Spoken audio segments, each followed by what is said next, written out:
കയ്പമംഗലത്തെ കയ്പ് നീർ U D എഫിന് ഒറ്റപ്പെട്ടതോ എന്നതാണ് ഇന്ന് ന്യൂസ് ആൻഡ് വ്യൂസ് ചർച്ച ചെയ്യുന്നത്. ചർച്ചയിൽ പങ്കെടുക്കുന്നത് ശ്രീ പി എം മനോജ്, കോൺഗ്രസ് നേതാവ് ശ്രീ എ ഷുക്കൂർ, കേരള കോൺഗ്രസ് മാണി വിഭാഗം നേതാവ് തളിപ്പറമ്പിലെ സ്ഥാനാർത്ഥിയുമായ രാജേഷ് നമ്പ്യാർ, നോവലിസ്റ്റും വീക്ഷണം മുൻ പത്രാധിപരുമായ കെ എൽ മോഹനവർമ്മ, ഒപ്പം ശ്രീ കെ എം നൂറുദ്ദീനെയും ചർച്ചയിൽ പ്രതീക്ഷിക്കുന്നു. കയ്പമംഗലം മണ്ഡലത്തിൽ നിന്ന് പിന്മാറിയ യു ഡി എഫ് സ്ഥാനാർത്ഥി കെ എം നൂറുദ്ദീൻ തന്നെ ടെലിഫോൺ ലൈനിൽ ചേരുന്നു.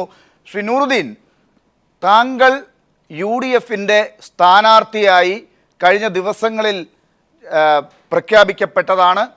ആർ എസ് പിയുടെ സ്ഥാനാർത്ഥിയായി യു ഡി എഫിന് വേണ്ടി താങ്കൾ മത്സരിക്കുന്നു എന്ന വാർത്തകൾ വന്ന് മണിക്കൂറുകൾ കഴിയുമ്പോൾ ഇന്ന് രാവിലെ വന്ന വാർത്ത താങ്കൾ പിന്മാറി എന്നാണ്.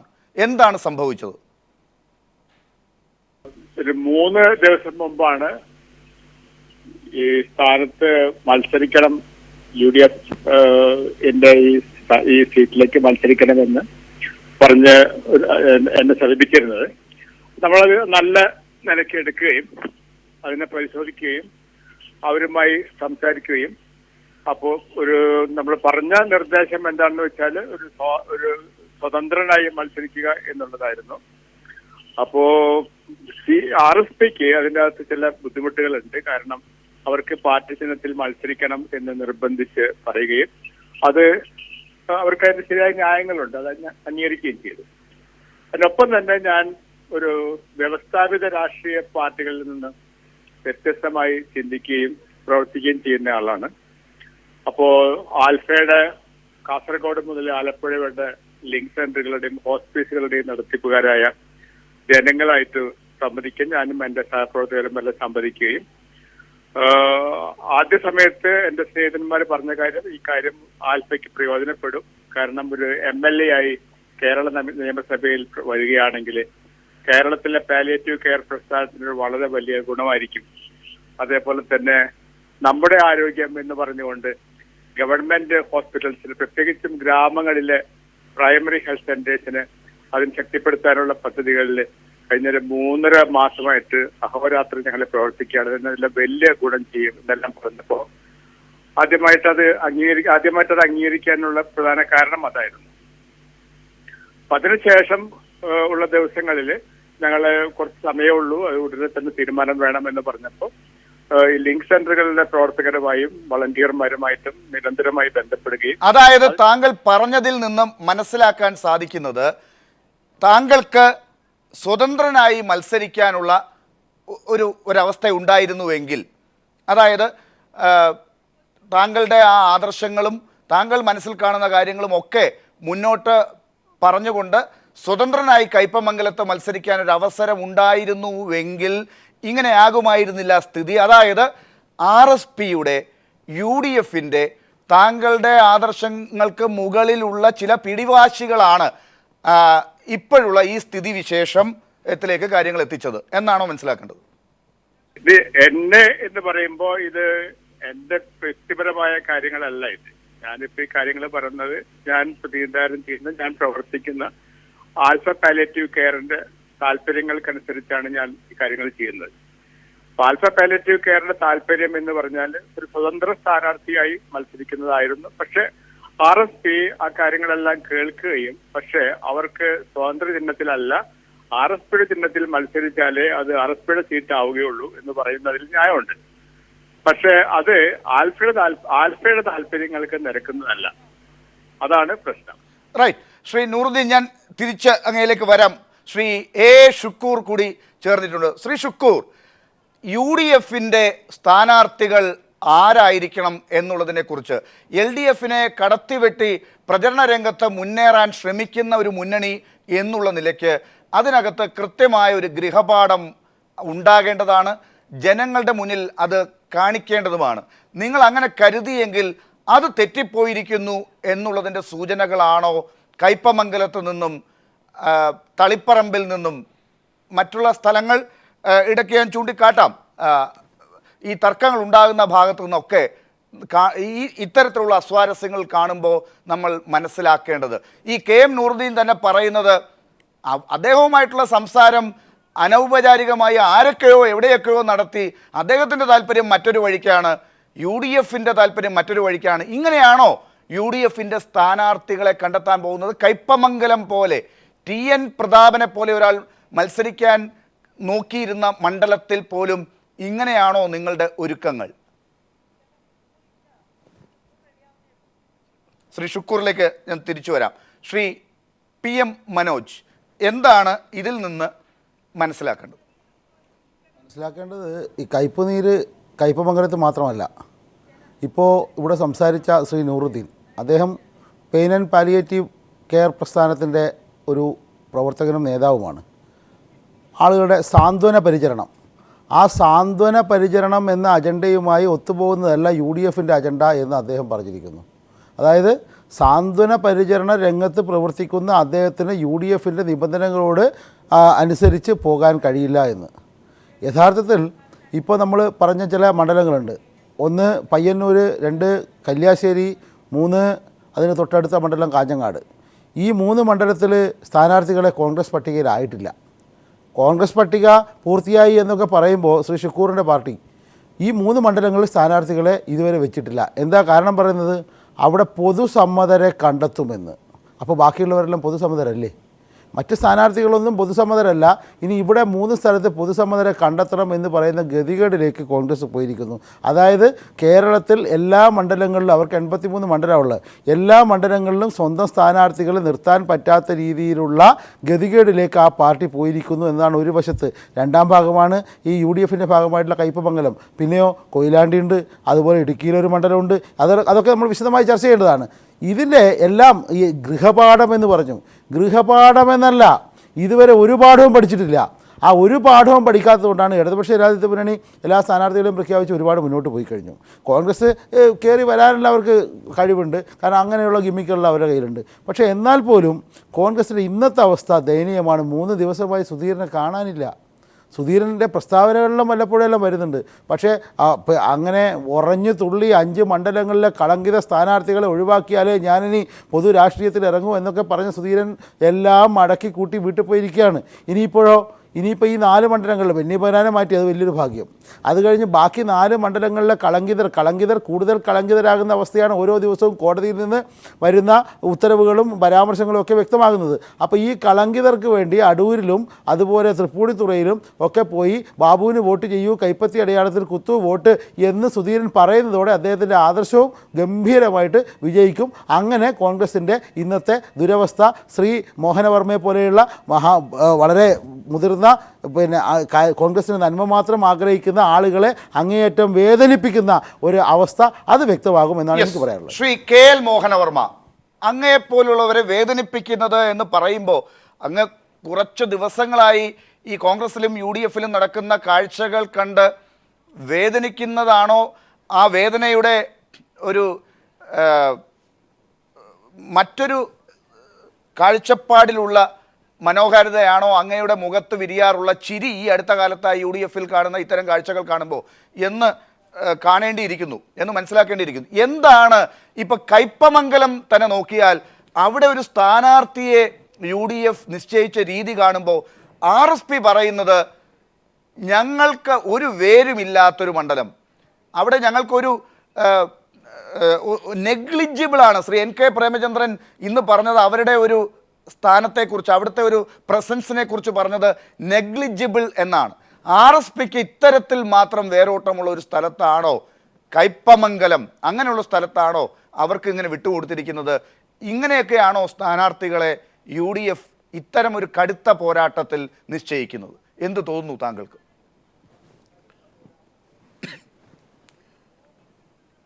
എനിക്ക് തോന്നുന്നത് ഏറ്റവും മെച്ചപ്പെട്ട മിടുക്കരായ ചെറുപ്പക്കാരും മധ്യവയസ്കരായാലും ആധുനിക കാര്യങ്ങളെക്കുറിച്ച് ഒരു വീക്ഷണത്തോടുകൂടി മുമ്പോട്ട് പോകാൻ കഴിവുള്ളവരുമായ ആൾക്കാർ വരണം നമ്മുടെ അസംബ്ലിയിൽ. അത് കോൺഗ്രസിൽ നിന്നായാലും ശരി, മാർക്സിസ്റ്റ് പാർട്ടിയിൽ നിന്നായാലും ശരി, എവിടെ നിന്നാണേലും വ്യക്തികൾ കൂടി അതിന് തയ്യാറുള്ളവരായിരിക്കണം. ഇവിടെ ഇപ്പം ഞാൻ UDFൻ്റെ മാത്രം, കോൺഗ്രസിൻ്റെ മാത്രം പറയാം. എനിക്ക് ഒരു വിഷമമുണ്ട്. TN പ്രതാപൻ നമ്മുടെ അസംബ്ലിയിൽ ഇല്ലെങ്കിൽ എനിക്ക് ദുഃഖമുണ്ട്. ബെന്നി ബെഹനാൻ തീർച്ചയായിട്ടും അദ്ദേഹത്തിന് അസംബ്ലിയിൽ കാണാതിരിക്കുന്നത് എനിക്ക് ദുഃഖമുണ്ട്. ഷാനിമോൾ ഉസ്മാൻ, എനിക്ക് നേരിട്ടറിയാവുന്ന ഇവരൊക്കെ വാസ്തവത്തിൽ നമുക്ക് വളരെയധികം കോൺട്രിബ്യൂഷൻ കൊടുക്കാൻ കഴിവുള്ള നേതാക്കന്മാരാണ്. എങ്ങനെ ഇവർ ഒഴിവാക്കപ്പെടുന്നു? ഇതുണ്ടല്ലോ, ഇത് വളരെ ഒരു ഗൗരവമായി എടുക്കേണ്ട കാര്യമാണ്. എന്നുവെച്ചാൽ നമ്മളിപ്പോൾ പല കാര്യങ്ങളും തീരുമാനം എടുക്കുമ്പം ലാസ്റ്റ് സ്റ്റേജിൽ വ്യക്തികളുടെ ആ മിടുക്കിനെ മറിച്ച് വേറെ തരത്തിലാക്കത്തക്ക വിധമുള്ള പശ്ചാത്തലം സൃഷ്ടിക്കുകയാണ്. അതിനിപ്പോൾ എന്ത് വേണേൽ പറയാം. അതിന് രാഷ്ട്രീയം പറയാം, തത്വശാസ്ത്രം പറയാം, അതിന് അഴിമതി പറയാം, അഴിമതി ഇല്ലായ്മ പറയാം, സ്ത്രീകൾക്കുള്ള വിവേചനമാണെന്ന് പറയാം, എന്തെങ്കിലുമൊക്കെ പറയാം. പക്ഷേ അവസാനം ഇതുപോലുള്ള മെച്ചപ്പെട്ട ആളുകൾ ഉണ്ട്, പ്രവർത്തന പരിചയമുള്ളവർ. ഇവർ 3 പേരുടെ കാര്യം മാത്രം ഞാൻ ജസ്റ്റ് എല്ലാവരുടെ മുമ്പിലേക്ക് വയ്ക്കുകയാണ്. ഒന്ന് ആലോചിച്ച് നോക്കി, ഈ 3 പേരും അസംബ്ലിയിൽ ഒന്നാം തരം പ്രവർത്തനം കാഴ്ചവെക്കാൻ പറ്റുന്നവരല്ലേ? ഒരു സംശയമില്ല. അവർ കാണിച്ചിട്ടുണ്ട് അവരുടെ മുമ്പുള്ള പരിചയവും പ്രവർത്തന ശൈലിയും ഒക്കെ വളരെ അഡ്മയറബിളാണ്. പക്ഷേ അവർക്ക് ഒരു സ്ഥാനം പോലും കിട്ടുന്നില്ല. ബാക്കി ഒരുപാട് പേര് വരുന്നുകൊണ്ടിരിക്കുന്നുണ്ട്. ഇവിടെ നമുക്ക് പറയാം ജാതി, പിന്നെ അതുപോലുള്ള വേറെ പലതരത്തിലുള്ള നമുക്ക് പറയാവുന്ന അതിൻ്റെ പശ്ചാത്തലങ്ങളൊക്കെ, ഇതെല്ലാം കൂടെ പറഞ്ഞിട്ട് ഇതിങ്ങനെയാണ് ഇങ്ങനെയാണെന്ന് പറഞ്ഞിട്ട് കൊണ്ടുപോകുന്ന ആ ശൈലിയുണ്ടല്ലോ, ഇത് രാഷ്ട്രീയമായിട്ട് പാർട്ടിക്ക് ദോഷം ചെയ്യും. അതങ്ങനെയല്ല വേണ്ടത്. ഇപ്പം നമ്മൾ സ്ത്രീകളുടെ സംവരണത്തെക്കുറിച്ച് ഒരുപാട് പറയും. UDF ഇപ്പോഴത്തെ ലിസ്റ്റുമൊക്കെ നോക്കി കഴിയുമ്പോൾ ടോട്ടാലിറ്റിയിൽ എടുത്താൽ സ്ത്രീകൾക്ക് കിട്ടേണ്ട ആ ലെവലൊന്നും കിട്ടിയിട്ടില്ല, കൊടുത്തതിൽ തന്നെ ഇനിയും ഉണ്ട് പലരും. നല്ല ഇപ്പം ഞാൻ പറഞ്ഞ ഷാനിമോൾ ഉസ്മാനെ പോലെ ഉള്ള കഴിവുള്ളവരുണ്ട്. ഇവരെ ഒന്ന് നമുക്ക് എന്തെങ്കിലും കാരണം പറയാം. അത് ജാതിയാണ്, അല്ലെ ഇവിടെയാണ്, മറിച്ചാണ്, അല്ലെ അവിടെ ഈ ജാതി നോക്കൂ. നമ്മൾ ഈ മതത്തിനെ കുറിച്ച് പറയുന്നു. മതത്തിനേക്കാളും കൂടുതൽ ഇപ്പോൾ ജാതിയിലല്ലേ എല്ലാവരും കിടന്ന് ചാടുന്നത്. ഇതിന് കോൺഗ്രസിനെ പോലുള്ള രാഷ്ട്രീയ പാർട്ടികളും മാർക്സിസ്റ്റ് പാർട്ടിയും ഇവർ രണ്ടുപേരും വളരെ മുമ്പോട്ട് വന്ന് നേതൃത്വം എടുക്കണം ഇതൊക്കെ മാറ്റാനായിട്ട്. ചെറിയ പാർട്ടികളുടെ ശ്രീ പി എം മനോജിലേക്കും ഞാൻ വരാം. ശ്രീ എ ഷുക്കൂർ, താങ്കൾ ഇപ്പോൾ ടെലിഫോൺ ലൈനിലാണുള്ളത്. ദൃശ്യം ഒരുപക്ഷെ ഇതിനിടയ്ക്ക് നമുക്ക് ചർച്ചയ്ക്കിടയിൽ ശരിയാകുമെന്ന പ്രതീക്ഷ മാത്രമാണ് എനിക്കിപ്പോൾ ഉള്ളത്. ശ്രീ എ ഷുക്കൂർ, കയ്പമംഗലം കോൺഗ്രസ് പാർട്ടിയെ സംബന്ധിച്ചിടത്തോളം ഒരു സാധാരണ മണ്ഡലമല്ല. TN പ്രതാപൻ കൊടുങ്ങല്ലൂരിൽ നിന്ന് കയ്പമംഗലത്തേക്ക് വന്ന് മത്സരിക്കാനിരുന്ന ഒരു മണ്ഡലമാണ്. അവിടെയാണെങ്കിൽ തനിക്ക് വിജയസാധ്യതയുണ്ട് എന്ന് TN പ്രതാപൻ എഴുതിയതായി പറയപ്പെടുന്ന കത്തിലുണ്ട്. അതല്ലെങ്കിൽ അദ്ദേഹം അവിടെ മത്സരിക്കാനിരുന്നു എന്ന് അല്ലാതെ തന്നെ പറഞ്ഞിട്ടുണ്ടല്ലോ, അതിൽ തന്നെ വ്യക്തമാണ്. അങ്ങനെയുള്ള കയ്പമംഗലത്തെ UDF കൈകാര്യം ചെയ്ത് എന്ത് സന്ദേശമാണ് ഇപ്പോൾ കൊടുത്തിരിക്കുന്നത്?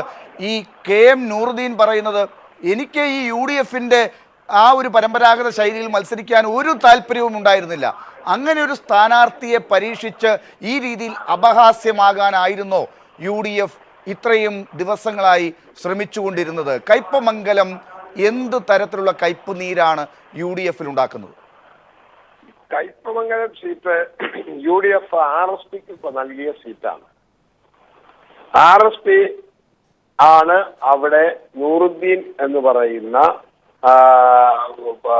ആളെ സ്ഥാനാർത്ഥിയാക്കിയിട്ടുള്ളത്. അത് UDFന്റെ സീറ്റ് വിഭജനവുമായി ബന്ധപ്പെട്ടുള്ള ചർച്ചകളിൽ അവൾ ചോദിച്ചിരുന്ന മറ്റു 2-3 സീറ്റുകൾ അതുമായി ബന്ധപ്പെട്ട് കൊടുക്കാൻ കഴിയാത്ത സാഹചര്യത്തിലാണ് കയ്പമംഗലം RSPക്ക് കൊടുക്കുന്നതും RSP ശ്രീ നൂറുദ്ദീനെ സ്ഥാനാർത്ഥിയായി നിശ്ചയിക്കുന്നത്. എന്തായാലും RSP സ്ഥാനാർത്ഥിയായി വന്ന് UDFൽ പാനലിൽ മത്സരിക്കേണ്ട നൂറുദ്ദീൻ അതിന് വന്ന സാഹചര്യം നമുക്കറിയാം. എന്തായാലും കയ്പമംഗലം സീറ്റ് ഒരു UDF ഉറച്ച മണ്ഡലമാണ്, അല്ലെങ്കിൽ അത്തരത്തിൽ ഒരു തരത്തിൽ ഞങ്ങളൊന്നും കാണുന്ന മണ്ഡലമേ അല്ല. എന്തായാലും ആ നിയോജക മണ്ഡലത്തിൽ UDFന്റെ സ്ഥാനാർത്ഥി ഉണ്ടാകും. അത് RSPക്കാണ് കൊടുത്തത്. ആ കാര്യത്തിൽ കോൺഗ്രസിനുള്ള ഒരു ഉത്തരവാദിത്തം എത്ര മറച്ചു വെക്കാനാകും? ഇന്ന് ശ്രീ NK പ്രേമചന്ദ്രൻ പറഞ്ഞിട്ടുണ്ട്, ഞങ്ങൾക്ക് ആവശ്യമില്ലാത്തൊരു സീറ്റാണ്, ഞങ്ങൾക്ക് ഒരു സാന്നിധ്യവും ഇല്ലാത്തൊരു സീറ്റാണ് ഈ കയ്പമംഗലം. ഈ കയ്പമംഗലം അങ്ങനെ ആയിരുന്നില്ല കോൺഗ്രസിന്. TN പ്രതാപൻ അവിടെ മത്സരിക്കുന്നില്ല എന്ന് വരുന്നത് വരെ കയ്പമംഗലം ഒരു വളരെ പ്രധാനപ്പെട്ട സീറ്റായിരുന്നു. അവർക്ക് മത്സരിക്കാൻ താല്പര്യമുണ്ടായിരുന്ന ഒരു സീറ്റായിരുന്നു. അവിടെ KSUവിൻ്റെ നേതാവായിരുന്ന സുബിൻ്റെ കാര്യം, ശോഭ സുബിൻ എന്നാണ് ഞാൻ മനസ്സിലാക്കുന്നത് അദ്ദേഹത്തിൻ്റെ പേര്. രാഹുൽ ഗാന്ധി അദ്ദേഹത്തെ നേരിട്ട് വിളിച്ചു പറഞ്ഞു എന്നാണ് അദ്ദേഹം തന്നെ പറയുന്നത്. ആ അത്രയ്ക്ക് താല്പര്യമുണ്ടായിരുന്ന കയ്പമംഗലം എങ്ങനെയാണ് ഈ രീതിയിൽ നാമാവിശേഷമായത്, നാനാവിധമായത് UDF-നെ സംബന്ധിച്ചിടത്തോളം ഇപ്പോ? ഈ കയ്പമംഗലം സീറ്റ് കോൺഗ്രസിന് സ്ഥാനാർത്ഥിയെ നിശ്ചയിക്കുകയും സ്ഥാനാർത്ഥി മുന്നോട്ട് പോവുകയും ചെയ്തതാണ്. പക്ഷേ കോൺഗ്രസിന്റെ ഒരു ഘടകകക്ഷിയായ RSP അതും ഇടതുമുന്നണിയിൽ നിന്ന് കഴിഞ്ഞ പാർലമെന്റ് തെരഞ്ഞെടുപ്പിലെ ഞങ്ങളിലേക്ക് വന്ന് അവിടെ മാന്യമായ അക്കോമഡേഷനോട് കൂടി കാര്യങ്ങൾ മുന്നോട്ട് കൊണ്ടുപോകുന്ന ഒരു ഘടകകക്ഷി. ഞങ്ങൾ ആ ഘടകകക്ഷിയോട് കാണിക്കേണ്ട ഒരു മാന്യതയും അംഗീകാരവും ഞങ്ങൾ കാണിച്ചുകൊണ്ട് തന്നെ അവരെ സ്ഥാനാർത്ഥിയാക്കാൻ നിശ്ചയിക്കുന്നു. അവിടെ സ്ഥാനാർത്ഥിയായി RSP തന്നെ ഒരാളെ കണ്ടുപിടിക്കുന്നു. ശ്രീ ഷുക്കൂർ, അവരോട് മാന്യത നിങ്ങൾ കാണിക്കുന്നുണ്ടായിരുന്നുവെങ്കിൽ അവർക്ക് കൊടുക്കേണ്ടിയിരുന്നത് കയ്പമംഗലമല്ല എന്നുള്ളത് അതിൻ്റെ RSPയുടെ നേതാക്കൾ തന്നെ പറയുന്നത് താങ്കൾ ശ്രദ്ധിക്കുന്നുണ്ടല്ലോ. പിന്നെ എങ്ങനെയാണ് നിങ്ങൾ അവരോട് വളരെ മാന്യമായി പെരുമാറിയതാണെന്ന് ഇപ്പോൾ വീണ്ടും വീണ്ടും പറയുന്നത്? വേണ്ട, RSPക്ക് ആ സീറ്റ് വേണ്ട എന്ന തരത്തിൽ ഏതെങ്കിലും ഒരു ചർച്ച വന്നാൽ അത് UDF-ൽ ചർച്ച ചെയ്യുകയും അതിന് പകരം സംവിധാനം ഉണ്ടാക്കുകയും ചെയ്യും. അതായത് നിങ്ങൾക്കിപ്പോ താല്പര്യവും അത് തന്നെയാണ്, RSP എങ്ങനെയെങ്കിലും ആ സീറ്റിൽ നിന്ന് ഒഴിയണം. കരുണാകരനും ശ്രീ AK ആന്റണിയും ഒക്കെ ഇത്തരം കാര്യങ്ങൾ നിശ്ചയിക്കുമ്പോൾ സ്ഥാനാർത്ഥിത്വത്തിന്റെ അവസാന നിമിഷം, അതായത് നോമിനേഷൻ കൊടുത്ത് സ്ഥാനാർത്ഥി പ്രചരണം ആരംഭിച്ച് മുന്നോട്ട് പോയത് 3 പേരെ പിൻവലിച്ച് അവിടെ സ്ഥാനാർത്ഥിയെ നിർത്തി അവരെ വിജയിപ്പിക്കാനുള്ള കെൽപ്പ് UDF-ന് അതൊക്കെ വല്ലപ്പോഴും ഒക്കെ ചക്ക വീഴുമ്പോ മുയൽ ചാകുന്നത് പോലെയുള്ള അവസ്ഥകൾ ഉണ്ടായിട്ടുണ്ട് ഷുക്കൂർ. ഞാനത് ഇല്ല എന്ന് പറയുന്നില്ല. ഒരുപക്ഷെ ഒരു പ്രതിപക്ഷത്തിരുന്ന പാർട്ടി എന്നുള്ള നിലയ്ക്ക് ഭരണവിരുദ്ധ തരംഗം ഉണ്ടാകുമ്പോൾ നിങ്ങളുടെ അത്തരം പരീക്ഷണങ്ങളൊക്കെ വിജയിച്ചിട്ടുണ്ട്. ഇപ്പൊ ഇവിടുത്തെ കാര്യത്തിൽ ശ്രീ ഷുക്കൂർ ഒരു നിമിഷം ഇവിടുത്തെ കാര്യത്തിൽ ഈ പറഞ്ഞതുപോലെ RSP ഈ കയ്പമംഗലം ഏറ്റെടുക്കുന്നില്ല എങ്കിൽ അവരൊരു വാക്ക് പറഞ്ഞാൽ മതി എന്നാണ് ശ്രീ ഷുക്കൂർ ഇപ്പോൾ പറഞ്ഞത്. അതെ, അത്രയ്ക്ക് നിങ്ങൾക്ക് കോൺഫിഡൻസ് ഉള്ള ഒരു മണ്ഡലമാണ്, മത്സരിക്കാനെങ്കിലും താല്പര്യമുള്ള ഒരു മണ്ഡലമാണ് കയ്പമംഗലം എന്ന് ഇരിക്കെ അവിടെ നിങ്ങൾ RSP വിട്ടൊഴിയാൻ ഇപ്പോൾ താല്പര്യപ്പെടുന്നുണ്ടോ? സുഹൃത്തെ, ഇതൊക്കെ ഞങ്ങൾ തീരുമാനിക്കുന്നത് UDF-ൽ കൂട്ടായി ഇരുന്ന് ചർച്ച ചെയ്ത് UDF-ന്റെ തീരുമാനം കൊണ്ടുവരും. അതല്ലാതെ ഒരു ചാനലിൽ വന്നിരുന്നിട്ട് ഇതിനടുത്ത് മത്സരിക്കാൻ കോൺഗ്രസ് ആഗ്രഹിക്കുന്നില്ല എന്ന് പറയുകയല്ല എന്റെ ജോലി. ശ്രീ ഷുക്കൂർ, ഇത് ചാനലുകളുടെ മുമ്പിൽ ഇത്തരത്തിലൊരു ചർച്ച വന്നത് എങ്ങനെയാണ്? സംവിധാനം ശക്തിയായി ശ്രീ ഷുക്കൂർ, കൊണ്ടുപോകുക. ഇത് ചാനലുകൾ ഇപ്പോൾ ഇങ്ങനെ അലക്കുന്ന രീതിയിലേക്ക് എത്തിയത് എങ്ങനെയാണ്? ഞാൻ ചോദിക്കട്ടെ, ശ്രീ KL മോഹനവർമ്മ ഈ ചർച്ചയിൽ പങ്കെടുക്കുന്നുണ്ട്. അദ്ദേഹം തന്നെ കഴിഞ്ഞ ദിവസം പറയുന്നുണ്ടായിരുന്നു UDF-ന്റെ സീറ്റ് വിഭജനം, ഈ ഘടകകക്ഷികളുടെയൊക്കെ കാര്യത്തിലുള്ള വിഭജനം പൂർത്തിയാക്കിയിട്ട് പോരായിരുന്നോ ഈ ഡൽഹിയിലേക്കുള്ള ഓട്ടം? ഡൽഹിയിൽ പോകുന്നതിന് മുമ്പ് ഇവിടെ തന്നെ സ്ഥാനാർത്ഥികളുടെ പേരൊക്കെ കാണിച്ച് ഒരു തീരുമാനമായിട്ട് പോരായിരുന്നോ ഡൽഹിയിലേക്ക് പോകുന്നത്? ഇതൊന്നുമില്ലാതെ ഡൽഹിയിൽ പോയി RSPയുമായി ഫോണിൽ സംസാരിക്കുക, KM മാണിയുമായി ഫോണിൽ സംസാരിക്കുക, MP വീരേന്ദ്രകുമാറിന്റെ പാർട്ടിയുമായി ഫോണിൽ സീറ്റ് വിഭജനം നടത്തുക, ഏറ്റവും ഒടുവിൽ ഇതാ കയ്പമംഗലത്ത് സംഭവിച്ച ഈ ദുരന്തം ഏറ്റുവാങ്ങേണ്ടി വരിക, എന്നിട്ട് പറയുക ഇത് UDF-ൽ തീരുമാനിക്കുമെന്ന്. എന്തുകൊണ്ട് ഈ ഒരു ഘടന ആദ്യമേ തന്നെ നിങ്ങൾ പിന്തുടർന്നില്ല? അതിന്റെ ഒരു തിരിച്ചടിയല്ലേ ഇപ്പോൾ ഉണ്ടായത്? ഞാൻ പറയട്ടെ, ഏതായാലും കഴിഞ്ഞ ലോക്സഭാ തെരഞ്ഞെടുപ്പിൽ LDF-ൽ CPM-ന് കിട്ടിയ തിരിച്ചടി പോലെ ഞങ്ങൾക്കൊരു തിരിച്ചടി ഉണ്ടായിട്ടില്ല. പ്രേമചന്ദ്രനെ ബേബിയെ സ്ഥാനാർത്ഥിയാക്കി പ്രേമചന്ദ്രൻ RSP LDF വിട്ടുപോയ തരത്തിലുള്ള ഒരു തിരിച്ചടി ഞങ്ങൾക്ക് ഇവിടെ ഉണ്ടായിട്ടില്ല. രാഷ്ട്രീയം അവിടെ നിങ്ങൾ മനസ്സിലാക്കണം. ഞങ്ങൾ വളരെ മാന്യമായി, കോൺഗ്രസ് ഹൈക്കമാൻഡാണ് ഞങ്ങളുടെ ഏറ്റവും വലിയ സംഘടനാ സംവിധാനം. ശ്രീ അച്യുതാനന്ദനെ 20 ദിവസം മാറ്റണമോ വേണ്ടയോ എന്ന് തീരുമാനിച്ച സാഹചര്യമുണ്ട്. ഒന്ന് കേന്ദ്രത്തിലേക്ക് അയക്കുക, കേന്ദ്രം സ്റ്റേറ്റിലേക്ക് അയക്കുക, അവിടെ നിന്ന് കാര്യങ്ങൾ തീരുമാനിക്കാൻ വരാതെ വട്ടമരത്തിന് ചുറ്റും വട്ടം കുറങ്ങുന്നത് പോലെ അങ്ങനെ കറങ്ങി കറങ്ങി കറങ്ങി അവസാനം അച്യുതാനന്ദനെ മാറ്റണ്ട എന്ന് വന്ന് ഇപ്പൊ അച്യുതാനന്ദനെ കൂടെ കൂട്ടി കൊണ്ടുപോകാൻ നേരെ അച്യുതാനന്ദനിലേക്കാണ് ചാടി വീണിരിക്കുന്നത് ശ്രീ PM മനോജ്. സ്വന്തമായിട്ട് ഉത്തരം പറയാനില്ലാണ്ടിരിക്കുമ്പോൾ സ്വന്തമായിട്ട് ന്യായങ്ങളൊന്നും ഇല്ലാണ്ടിരിക്കുമ്പോൾ അടുത്ത വീട്ടിൽ നോക്കി പരദൂഷണം പറയുക എന്നുള്ളത് കോൺഗ്രസ്സുകാരുടെ മാത്രമല്ല ഇതുപോലുള്ള ദുർബലന്മാരുടെ എല്ലാം പൊതു സ്വഭാവമാണ്. അതുകൊണ്ട് ശ്രീ ഷുക്കൂർ അദ്ദേഹം കഴിഞ്ഞ 3 ദിവസമായിട്ട് ഒരേപോലെ ഇങ്ങനെ സംസാരിച്ചുകൊണ്ടിരിക്കുകയാണ്. കാരണം വല്ലാത്ത ദുരിതം പിടിച്ച അവസ്ഥയിലാണ് കോൺഗ്രസ്സിലെ സാധാരണ നേതാക്കൾ. ഇപ്പോൾ ശ്രീ ഷുക്കൂറിൻ്റെ കാര്യം എന്താണെന്ന് എനിക്കറിയില്ല. അദ്ദേഹം ഇപ്പോൾ അമിതമായ പാർട്ടി കൂടുള്ളതുകൊണ്ട് എനിക്കൊരു പ്രശ്നമില്ല എന്ന് പറയും. പക്ഷേ അദ്ദേഹവും ദുഃഖിതരാണ്. അദ്ദേഹം മാത്രമല്ല, ഇപ്പോൾ കണ്ടില്ലേ പിന്നെ കൊയിലാണ്ടി സീറ്റ് കൊടുത്തിരിക്കുന്ന സരിതയുമായി ഏറ്റവും കൂടുതൽ സംസാരിച്ച സുബ്രഹ്മണ്യന് അവിടെയുള്ള സ്ത്രീകൾ മുഴുവൻ ആ ആഫീസ് ഉപരോധിക്കുന്നു. അതുപോലെ ഇടുക്കിയിൽ രാജാറാം എന്ന് പറഞ്ഞൊരു സ്ഥാനാർത്ഥി അവിടെ ഓഫീസിൽ പോയപ്പോൾ അവിടെ നിന്ന് ഇറക്കി വിടുന്നു, ഉപരോധിക്കുന്നു, അങ്ങോട്ട് കയറ്റുന്നില്ല ആ ഓഫീസിലേക്ക്. ഇങ്ങനത്തെ ഒരു ദുരിതം പിടിച്ച അവസ്ഥയിലാണ് കോൺഗ്രസ്. ആ കോൺഗ്രസിനെ കുറിച്ച് ഇങ്ങനെ ചോദിക്കുക എന്ന് പറയുമ്പോൾ സാധാരണഗതിയിൽ നമ്മളത് പ്രയോഗിക്കാൻ പാടില്ലാത്തതാണ്. ശവത്തിൽ കുത്തലാണ് ഇപ്പോൾ കോൺഗ്രസിനെ കുറിച്ച് കോൺഗ്രസ്സുകാരോട് ചോദിക്കുന്നത്. അങ്ങനെ വരുമ്പോൾ എനിക്ക് എൻ്റെ പ്രിയപ്പെട്ട സ്നേഹിതരാണ് ശ്രീ എ ഷുക്കൂർ. അദ്ദേഹത്തോട് ലാൽ ഇങ്ങനെ ഇടയ്ക്കിടയ്ക്ക് ഇങ്ങനെ കുത്തുന്ന ചോദ്യം ചോദിക്കുന്നത് തന്നെ ശരിയല്ല എന്നൊരു അഭിപ്രായം എനിക്കുണ്ട്. ഒന്ന്, കാരണം ശ്രീ കെ എൽ മോഹനവർമ്മ പറഞ്ഞല്ലോ, അത് വളരെ കോൺഗ്രസിനെ കുറിച്ച് ശുഭാപ്തി വിശ്വാസമുള്ള ഒരാളാണ് അദ്ദേഹം. പക്ഷേ അദ്ദേഹം പറഞ്ഞതിൽ ഒരു കാര്യമുണ്ട്, ബെന്നി ബെഹനാൻ ഈ സ്ഥാനാർത്ഥിത്വം ഇല്ലാത്തത് അദ്ദേഹത്തിന് വലിയ ദുഃഖം. അപ്പോൾ അദ്ദേഹം പുതിയ കാര്യങ്ങളൊന്നും മനസ്സിലാക്കുന്നില്ല എന്ന് തോന്നുന്നു. കാരണം ബെന്നി ബെഹനാനെ സ്ഥാനാർത്ഥിയാക്കണ്ട എന്ന് പറഞ്ഞത് കോൺഗ്രസ് സി പി എമ്മുകാരോ ഇടതുപക്ഷക്കാരോ മറ്റാരുമല്ല, കോൺഗ്രസിൻ്റെ KPCC പ്രസിഡന്റ് VM സുധീരൻ തന്നെയാണ്. അദ്ദേഹത്തിൻ്റെ ലിസ്റ്റിലുള്ള കളങ്കിത പട്ടികയിലുള്ള ഒരു പ്രധാനപ്പെട്ട പേര് ബെന്നി ബെഹനാൻ്റെതായിരുന്നു. അത് മോഹനവർമ്മ മനസ്സിലാക്കാത്തതിൻ്റെ ഒരു ചെറിയ പ്രശ്നം ഉണ്ടായോ എന്നെനിക്കൊരു സംശയമുണ്ട്. എന്നാലും ഈ സരിതയുമായിട്ടുള്ള ബന്ധപ്പെട്ട കുറേ ആളുകളുടെ പേരാണ്, സരിത മാത്രമല്ല ബാർക്കോഴ, ഒരുപാട് വിഷയങ്ങളുണ്ട്. അതിലൊരു പേരാണ് ബെന്നി ബെഹനാൻ്റേത്. ഉമ്മൻചാണ്ടിയുടെ വലങ്കൈ, ഉമ്മൻചാണ്ടിയുടെ അധോലോക പ്രവർത്തനങ്ങളാകെ നിയന്ത്രിക്കുന്ന പ്രധാനപ്പെട്ട കോൺഗ്രസ് നേതാവ്, അങ്ങനെ ഒരു ഇമേജാണ് ബെന്നി ബെഹനാനുള്ളത്. അത് ശ്രീ കെ എൽ മോഹനവർമ്മ ഈ ചർച്ച കഴിഞ്ഞാൽ ഒന്ന് ശ്രീ ഷുക്കൂറിനോട് ചോദിച്ചാൽ കൃത്യമായിട്ട് പറഞ്ഞു തരും എന്നാണ് എനിക്ക് തോന്നുന്നത്. ഞാൻ ശ്രീ കെ എൽ മോഹനവർമ്മയിലേക്ക് വരുന്നതിന് മുമ്പ് ശ്രീ KM നൂറുദ്ദീനിലേക്ക്. ശ്രീ KM നൂറുദ്ദീൻ, ഈ RSPക്ക് ഇപ്പോൾ ഉണ്ടായ അല്ലെങ്കിൽ UDFനുണ്ടായ കോൺഗ്രസിന് ഇപ്പോൾ ഉണ്ടായിരിക്കുന്ന ഈ പ്രതിസന്ധി അങ്ങ് കാരണമാണ്, അതങ്ങ് മനസ്സിലാക്കുന്നുണ്ടോ ശ്രീ നൂർ? അല്ല, അതെ, രാഷ്ട്രീയ പാർട്ടികൾക്കുണ്ടാവുന്ന പ്രതിസന്ധികൾ ഞങ്ങളുടെ വിഷയമല്ല. അത് അവർക്ക് അത് തീർക്കാനായിട്ട് അറിയാം. പക്ഷേ ഇതൊരു ജീവകാരുണ്യ പ്രസ്ഥാനമാണ്. ആ ജീവകാരുണ്യ പ്രസ്ഥാനം ശക്തമായി നിലകൊള്ളേണ്ടത് ഈ നാടിന്റെ ആവശ്യമാണ്. അപ്പൊ അതിന് കോട്ടം തട്ടുന്ന യാതൊരു രീതിയിലുള്ള താങ്കൾ UDFന്റെ സ്ഥാനാർത്ഥിയായിട്ടാണ് ഈ RSPയുടെ ലേബലിൽ ഈ കയ്പമംഗലത്ത് മത്സരിക്കാൻ ഒരു ദിവസമെങ്കിലും അങ്ങ് തീരുമാനിച്ചിട്ടുണ്ടാകുക. ഈ UDFൽ തുടർന്നാൽ അങ്ങ് നേരത്തെ സൂചിപ്പിച്ച ആ ഒരു ആദർശമൊന്നും നടപ്പിലാക്കാൻ പറ്റില്ല എന്ന് അങ്ങക്ക് എങ്ങനെയാണ് മനസ്സിലായത്? UDF പാളയത്തിൽ തുടർന്നാൽ എൻ്റെ ആദർശങ്ങൾ പറ്റില്ല എന്ന് മനസ്സിലായോ?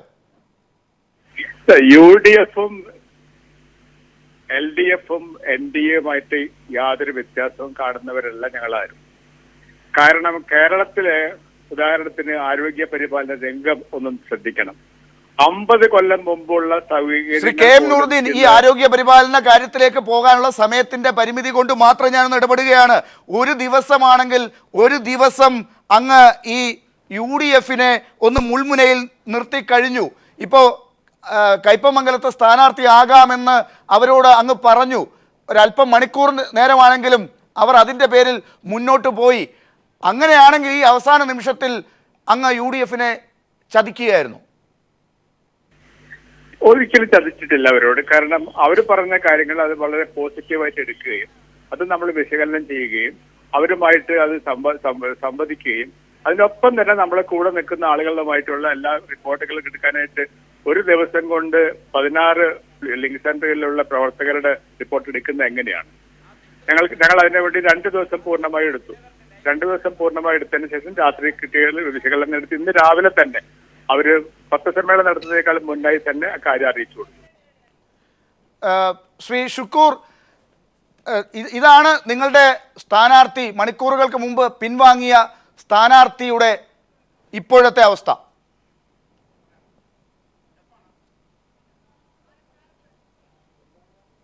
ശ്രീ ലാല് ഇവിടെ ചോദിച്ച ചോദ്യങ്ങളും അദ്ദേഹം തന്ന മറുപടിയും വെച്ച് മനസ്സിലാക്കുമ്പോൾ LDFും UDFും NDAയും ഒക്കെ ഒരുപോലെ കാണുന്ന പ്രസ്ഥാനങ്ങളാണ് എന്നാണ് ശ്രീ നൂറുദ്ദീൻ സാഹിബ് മറുപടി പറഞ്ഞത്.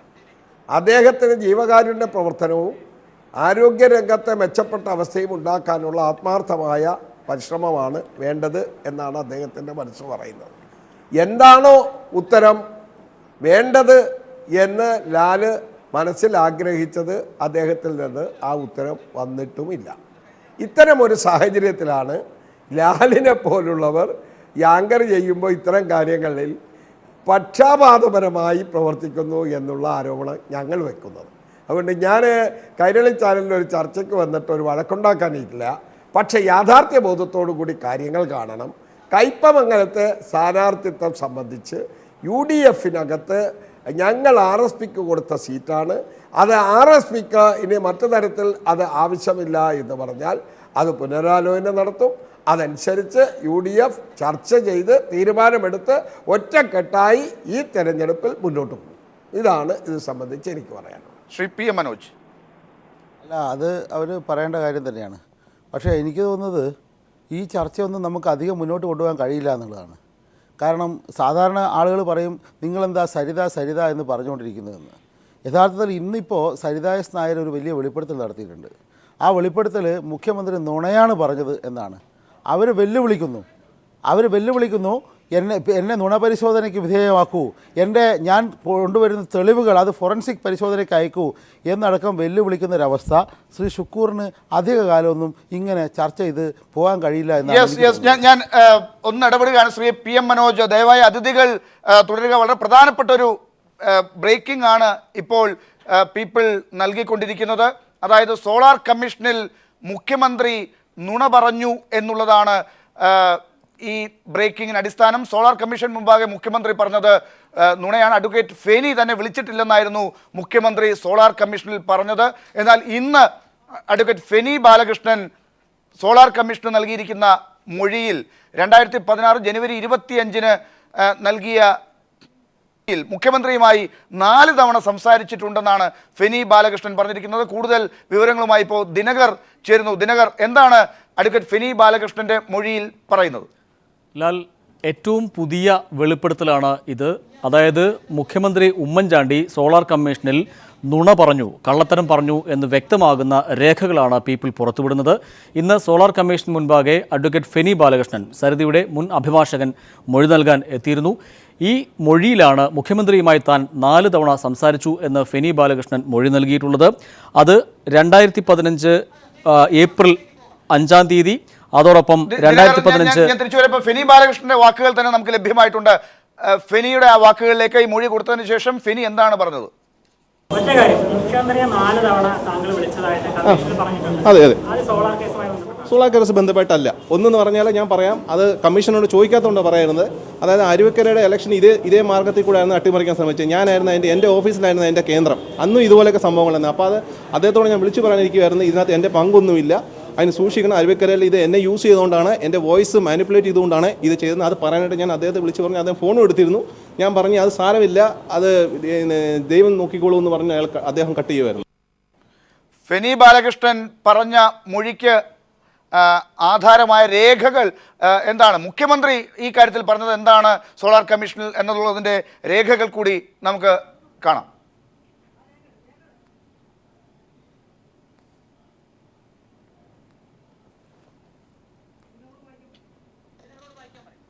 ദിനകർ, ഇതാണ് 25/1/2016 ഉള്ള മൊഴി, മുഖ്യമന്ത്രി നൽകിയിരിക്കുന്ന മൊഴി. ഇതിനെ സംബന്ധിച്ച് എന്താണ് നമുക്ക് ഇപ്പോൾ വിശദമായി പറയാനുള്ളത്? ലാൽ, തീർച്ചയായും. അതായത് അഡ്വക്കേറ്റ് ഫെനി ബാലകൃഷ്ണൻ പറഞ്ഞ കാര്യങ്ങൾ നമ്മൾ കേട്ടു. അതായത് ഇന്ന് സോളാർ കമ്മീഷനിൽ നൽകിയ മൊഴിയിൽ മുഖ്യമന്ത്രിയെ താൻ വിളിച്ചിട്ടുണ്ട് എന്നാണ് അദ്ദേഹം ചൂണ്ടിക്കാട്ടിയത്, അതും 4 തവണ. ഇനി 2016 ജനുവരി 25-ന് മുഖ്യമന്ത്രി 14 മണിക്കൂർ സോളാർ കമ്മീഷന് മുൻപാകെ ഹാജരായി മൊഴി നൽകി. ആ മൊഴിയിൽ മുഖ്യമന്ത്രി ഉമ്മൻചാണ്ടി വ്യക്തമാക്കുന്നത്, മുഖ്യമന്ത്രിയോട് ചോദിക്കുന്നുണ്ട് ഫെനിയെ അറിയുമോ എന്ന് കമ്മീഷൻ്റെ അഭിഭാഷകൻ മുഖ്യമന്ത്രിയോട് ചോദിക്കുന്നു. അതിൽ മുഖ്യമന്ത്രിയുടെ മറുപടി ഇപ്രകാരം: അറിയുകയേ ഇല്ല, കണ്ടിട്ടില്ല, അറിയുകയുമില്ല. അതാണ് മുഖ്യമന്ത്രിയുടെ മറുപടി. എന്നാൽ സോളാർ കമ്മീഷൻ തെളിവ് ശേഖരിച്ചതിൻ്റെ കൂട്ടത്തിൽ മുഖ്യമന്ത്രിയെ 4 തവണ ഫെനി ബാലകൃഷ്ണൻ വിളിച്ചിട്ടുണ്ട് എന്നുള്ളതിൻ്റെ രേഖകളും സോളാർ കമ്മീഷനിൽ ഉണ്ട്. അത് 4 ദിവസമാണ് ഫെനി ബാലകൃഷ്ണൻ മുഖ്യമന്ത്രിയെ വിളിച്ചിരിക്കുന്നത്.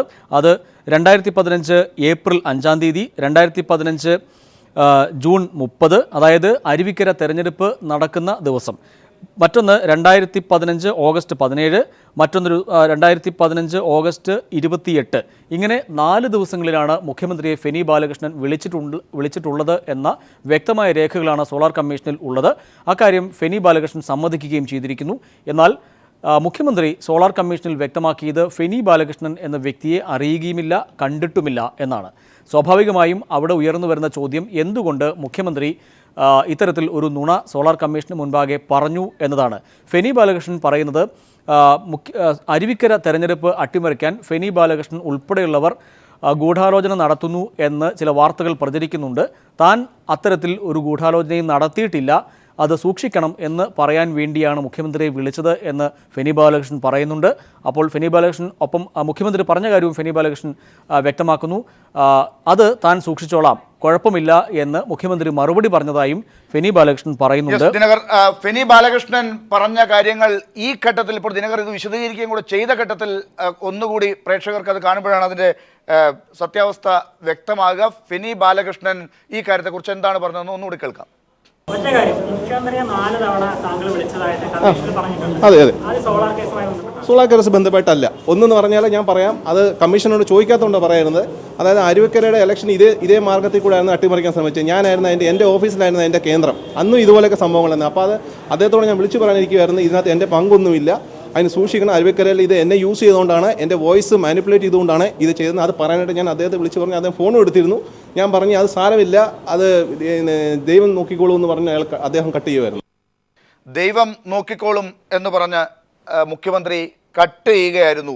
അരുവിക്കരയിലാണ് ആദ്യം, ആ ഇലക്ഷൻ ദിവസത്തിലാണ് ആദ്യം ഫെനി ബാലകൃഷ്ണൻ മുഖ്യമന്ത്രിയുമായി സംസാരിക്കുന്നത്. ഈ വിഷയത്തിൽ എനിക്ക് തോന്നുന്നു ശ്രീ ഷുക്കൂർ ഇപ്പോൾ നമ്മളോടൊപ്പം തുടരുന്നു എന്നാണ് ഞാൻ മനസ്സിലാക്കുന്നത്. ശ്രീ ഷുക്കൂർ, ഞാൻ താങ്കളെ ഈ ചർച്ചയ്ക്ക് വിളിച്ചപ്പോൾ UDFിൻ്റെ ഇന്നത്തെ പ്രതിസന്ധിയാണ് ചർച്ച ചെയ്യുമെന്ന് പറഞ്ഞത്. പക്ഷേ ഈ കാലഘട്ടങ്ങളിൽ അങ്ങ് പങ്കെടുക്കുന്ന എല്ലാ ചർച്ചകളിലും അങ്ങ് ആഗ്രഹിക്കാതെ തന്നെ ഇതുപോലെ എന്തെങ്കിലുമൊക്കെ വന്ന് വീഴുന്നുണ്ട് എന്നുള്ളത് അങ്ങേക്കും അറിയാം. ഇതാരും പിടിച്ചാൽ കിട്ടുന്ന ഒരു കാര്യമല്ല കേരളത്തിൽ തെരഞ്ഞെടുപ്പുമായി ബന്ധപ്പെട്ട കാലങ്ങളിലൊക്കെ തന്നെ. എന്തായാലും മുഖ്യമന്ത്രി പറഞ്ഞത് കള്ളമാണ് എന്ന് അഡ്വക്കേറ്റ് ഫെനി ബാലകൃഷ്ണൻ സോളാർ കമ്മീഷനിൽ പറഞ്ഞതിനെക്കുറിച്ച് അങ്ങ് എന്ത് പ്രതികരിക്കുന്നു?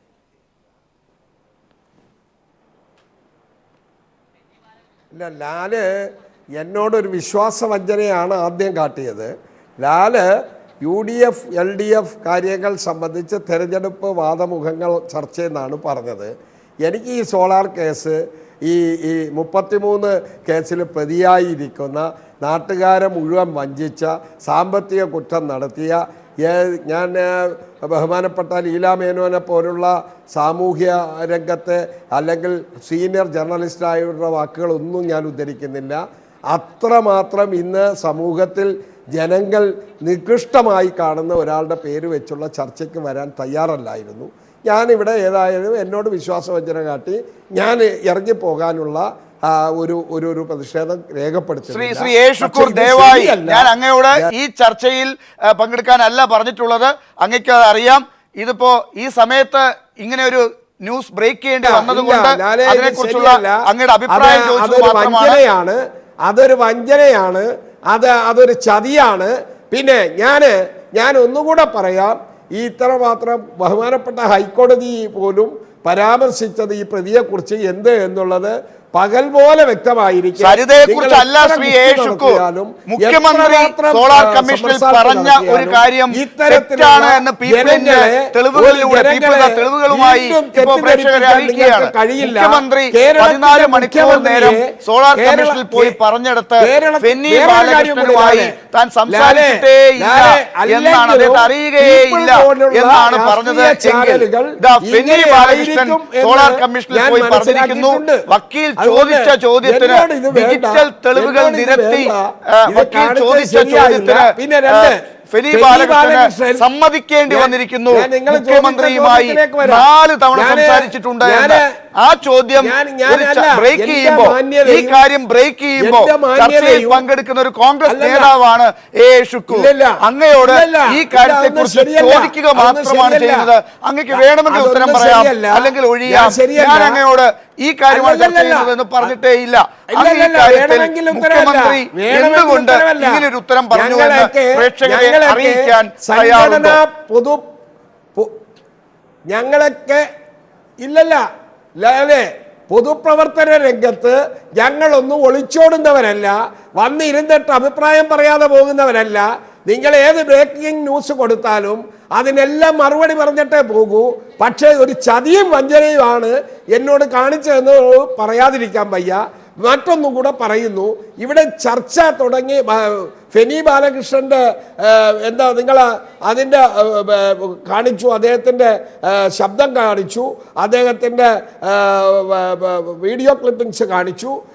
ഞാൻ ഒന്ന് പറയട്ടെ, ഫെനി ബാലകൃഷ്ണൻ തുടക്കത്തിൽ തന്നെ പറയുന്നു സോളാർ കേസുമായി ബന്ധപ്പെട്ട കാര്യമല്ല ഞാൻ മുഖ്യമന്ത്രിയോട് സംസാരിച്ചിട്ടുള്ളത്.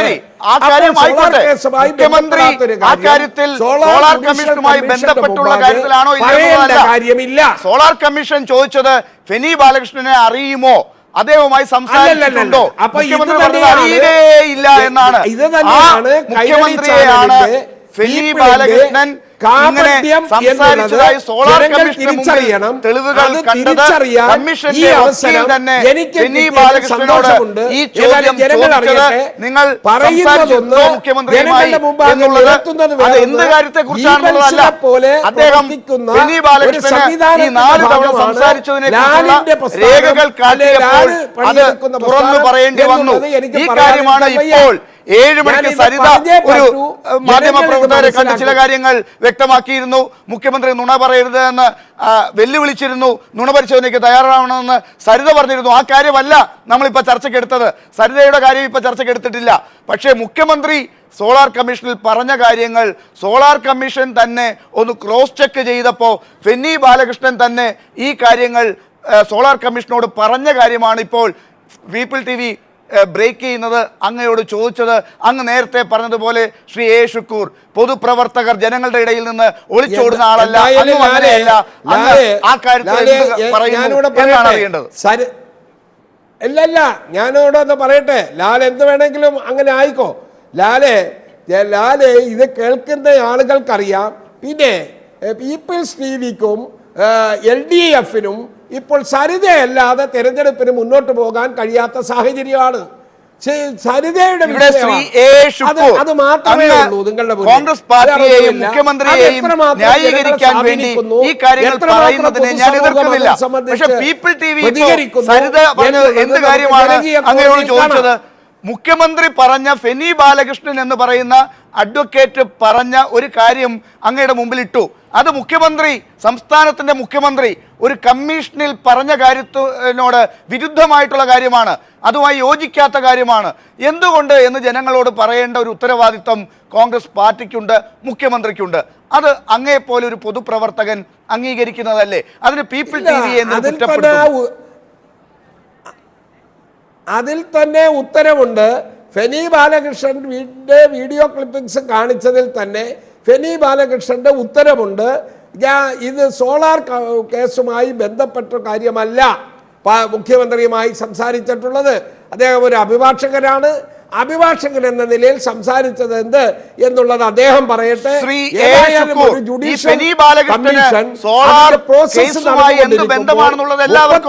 കേസുകളിലെ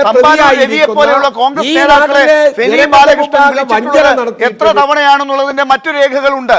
മുഖ്യമന്ത്രിയും തമ്പാനൂർ രവിയും തമ്മിലുള്ള ബന്ധം എല്ലാവർക്കും അറിയാം. ഇപ്പൊ ഇവിടെ സോളാർ കമ്മീഷനുമായി ബന്ധപ്പെട്ടല്ല ഫെനി ബാലകൃഷ്ണൻ മുഖ്യമന്ത്രിയെ വിളിച്ചിട്ടുള്ളതെങ്കിൽ കൂടി എന്തിനാണ് മുഖ്യമന്ത്രി അത് മറച്ചു വെച്ചത്? സോളാർ കമ്മീഷനിൽ എന്ത് കാര്യത്തിലാണ്? എനിക്ക് അറിയുകയില്ല ഫെനി ബാലകൃഷ്ണനെ എന്ന് ഒരു കള്ളം മുഖ്യമന്ത്രി സോളാർ കമ്മീഷനിൽ പറഞ്ഞത്. ഞങ്ങൾക്ക് പറയാനുള്ളതും ഞങ്ങൾ പറയും, ഒരു തർക്കവും വേണ്ട. ശ്രീ എ ഷുക്കൂർ, ഞാൻ താങ്കളെ ബുദ്ധിമുട്ടിക്കുകയല്ല. എന്നാലും ഒരു ചോദ്യം, അങ്ങ് ഈ അക്കാദമികമായ കാര്യങ്ങളിൽ താല്പര്യമുള്ള ഒരു കോൺഗ്രസ് നേതാവാണ്. ഈ കാര്യത്തിൽ ജനങ്ങൾക്ക് കൃത്യമായ കാര്യം അറിയണമെന്ന് താല്പര്യമുള്ള ഒരു പൊതുപ്രവർത്തകനാണ്. അതുകൊണ്ട് ഞാൻ ചോദിക്കട്ടെ, ഈ കാര്യത്തിൽ എന്തിനാണ് സോളാർ കേസുമായി ബന്ധപ്പെട്ടതല്ലെങ്കിൽ മറ്റൊരു കാര്യത്തിനാണെങ്കിൽ കൂടി ഫെനി ബാലകൃഷ്ണനുമായി സംസാരിച്ചിട്ടുണ്ടെങ്കിൽ ആ കാര്യം സോളാർ കമ്മീഷനിൽ നിന്ന് മുഖ്യമന്ത്രി മറച്ചു വെച്ചത്?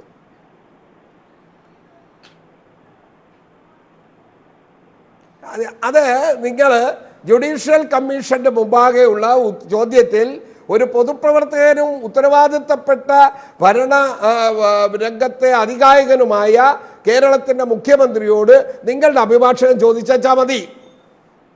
അത് ഇത്തരത്തിൽ ചർച്ച ചെയ്യാൻ ഞാൻ ആഗ്രഹിക്കുന്നില്ല. തീർച്ചയായിട്ടും ശ്രീ ഷുക്കൂറിലേക്ക് ഇത്തരം ചർച്ചകളുടെ കാര്യത്തിലേക്ക് ഞാൻ തിരിച്ചു വരില്ല.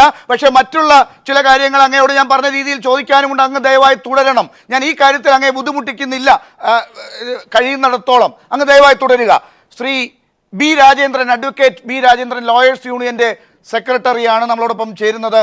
ശ്രീ ബി രാജേന്ദ്രൻ, ഇപ്പോൾ ഫെന്നി ബാലകൃഷ്ണൻ ഈ രീതിയിൽ ഒരു മൊഴി കൊടുത്തിട്ടുണ്ട്. മുഖ്യമന്ത്രി പറഞ്ഞ മൊഴിയുമായി അത് യോജിക്കുന്നതല്ല.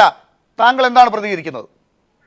ഇന്ന് Fenny Balakrishnan solar judicial commission മുമ്പാകെ ഹാജരായ സന്ദർഭത്തിൽ അദ്ദേഹം തുടക്കം മുതൽ വാസ്തവവിരുദ്ധമായ കാര്യങ്ങളാണ് പറഞ്ഞത്. കമ്മീഷൻ ഫെന്നി ബാലകൃഷ്ണന്റെ കാൾ ഡേറ്റ റെക്കോർഡർ ശേഖരിച്ചിരുന്നു.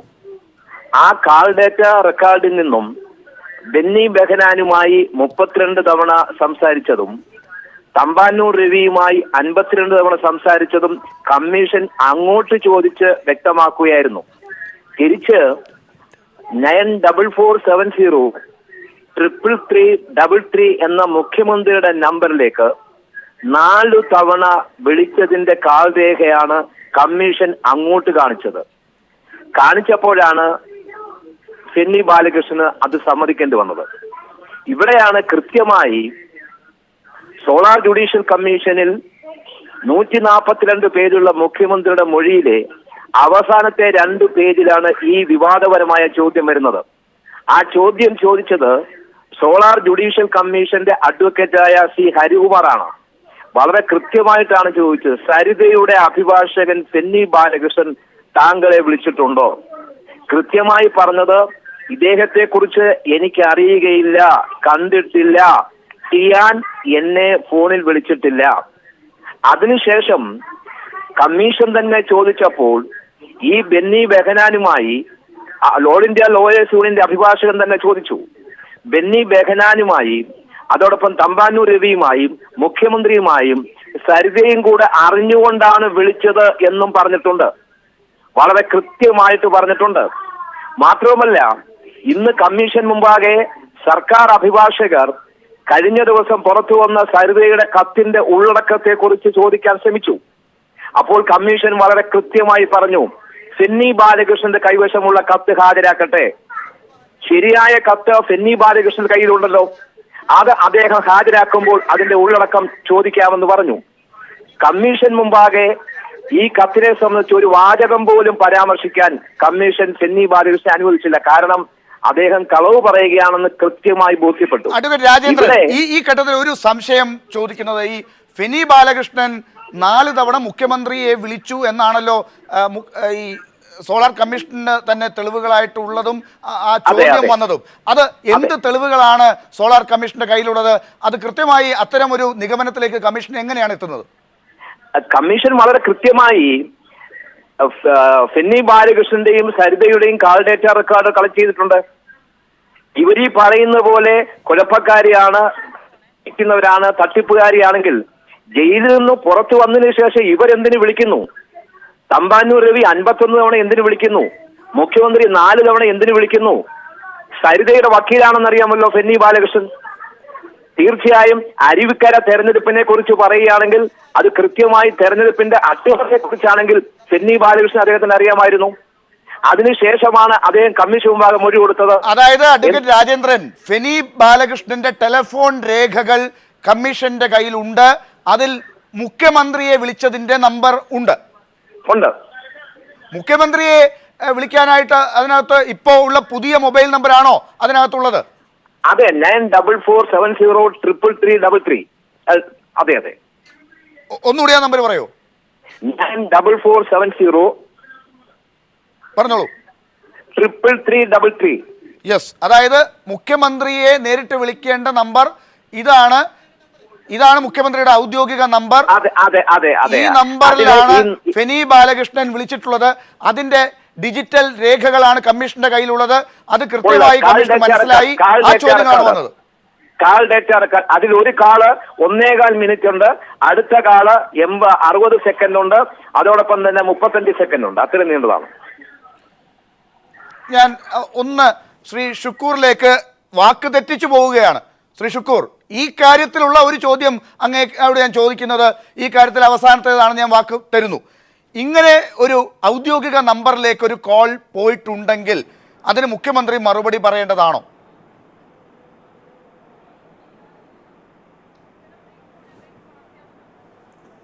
ഞാൻ ലാലെ ഇത് പറഞ്ഞില്ലേ, ഫെനി ബാലകൃഷ്ണൻ തന്നെ പറഞ്ഞിരിക്കുന്നു, ഞാൻ മുഖ്യമന്ത്രിയെ വിളിച്ചിട്ടുള്ളത് സോളാർ കേസുമായി ബന്ധപ്പെട്ടിട്ടുള്ള എന്ന് തന്നെ നിങ്ങൾ കാണിച്ച വീഡിയോ ക്ലിപ്പിങ്ങിൽ ആദ്യത്തെ സംഭാഷണം അതാണ്. ആ സംഭാഷണത്തെ തുടർന്ന് ഇനി നിങ്ങൾ ലോയേഴ്സ് യൂണിയൻ എത്ര കാലമായി ഈ രാജേന്ദ്രൻ സരിതയുമായി ലോയേഴ്സ് യൂണിയന്റെ കാര്യം അവിടെ നിൽക്കട്ടെ, സരിത അവിടെ നിൽക്കട്ടെ. ശ്രീ ഷുക്കൂർ പറഞ്ഞ ആ കാര്യം ഫെനി ബാലകൃഷ്ണൻ അങ്ങോട്ട് വിളിച്ചിട്ടുണ്ട് എന്നുള്ളത് ഓക്കെ. പക്ഷേ ഈ മുഖ്യമന്ത്രി എന്തിനാണ് പിന്നെ ഫെനി ബാലകൃഷ്ണൻ അറിയില്ല എന്ന് പറഞ്ഞത്? ഫെനി ബാലകൃഷ്ണൻ എനിക്ക് അറിയുകയില്ല, വിളിച്ചിട്ടേ ഇല്ല മുഖ്യമന്ത്രി പറഞ്ഞത് എന്തിനാണ്? എന്ത് എന്നുള്ളത് നിങ്ങളൊന്ന് മനസ്സിലാക്കണം. ബഹുമാനപ്പെട്ട ഹൈക്കോടതി. ശ്രീ ഷുക്കൂർ, ഈ അങ്ങനെയാണെങ്കിൽ ഫെനി ബാലകൃഷ്ണൻ ഇത് പറഞ്ഞത് സത്യമാണെന്ന് അദ്ദേഹത്തിന്റെ ടെലിഫോൺ രേഖകൾ ഉണ്ടെന്ന് അങ്ങ് തന്നെ സമ്മതിക്കുമ്പോൾ മുഖ്യമന്ത്രി പിന്നെ എന്തിനാണ് എന്നെ വിളിച്ചിട്ടേ ഇല്ല എന്ന് ഇങ്ങനെ സോളാർ കമ്മീഷനിൽ മൊഴി നൽകിയത്?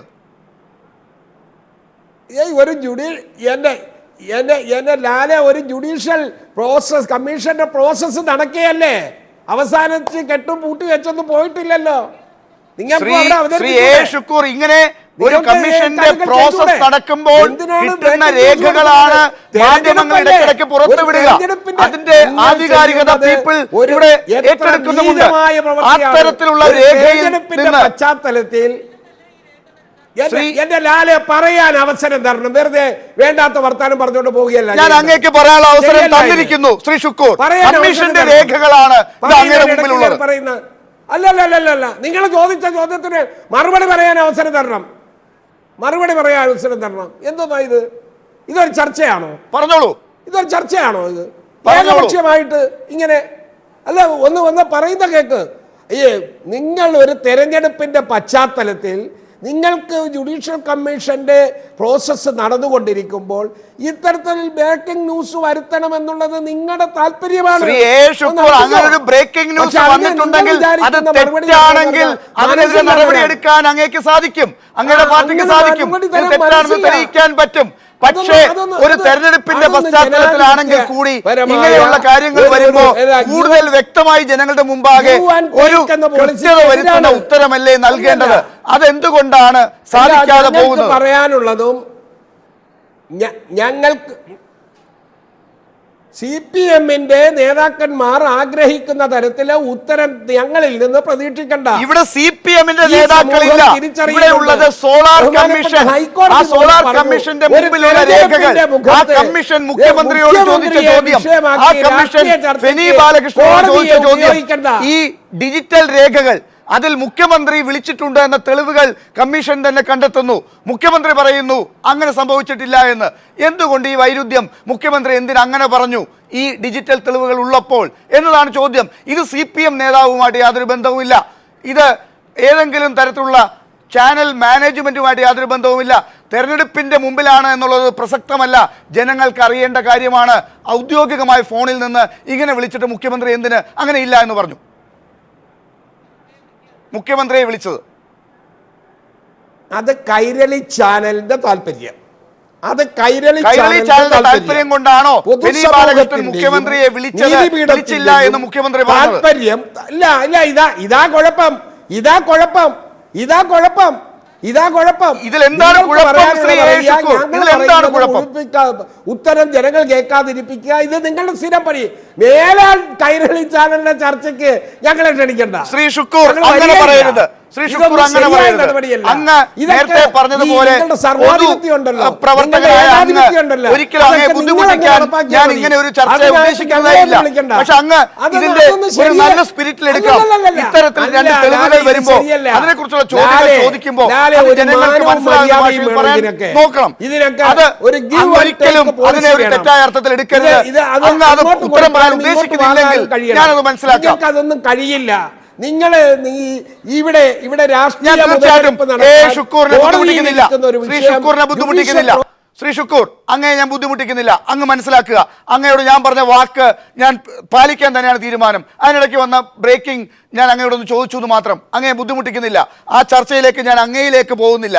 ഞാൻ തിരിച്ച് UDFന്റെ സ്ഥാനാർത്ഥി നിർണയവുമായി ബന്ധപ്പെട്ട കയ്പമംഗലത്തെ കണ്ണുനീരിലേക്ക് തിരിച്ചു വരാൻ തന്നെയാണ് പോകുന്നത്. ശ്രീ A. ശുക്കൂർ, ഒപ്പം കേരള കോൺഗ്രസ് മാണി ഗ്രൂപ്പ് നേതാവ് രാജേഷ് നമ്പ്യാർ, ശ്രീ KL മോഹനവർമ്മ, മറ്റതിഥികളും ഈ ചർച്ചയിൽ തുടരുകയാണ്.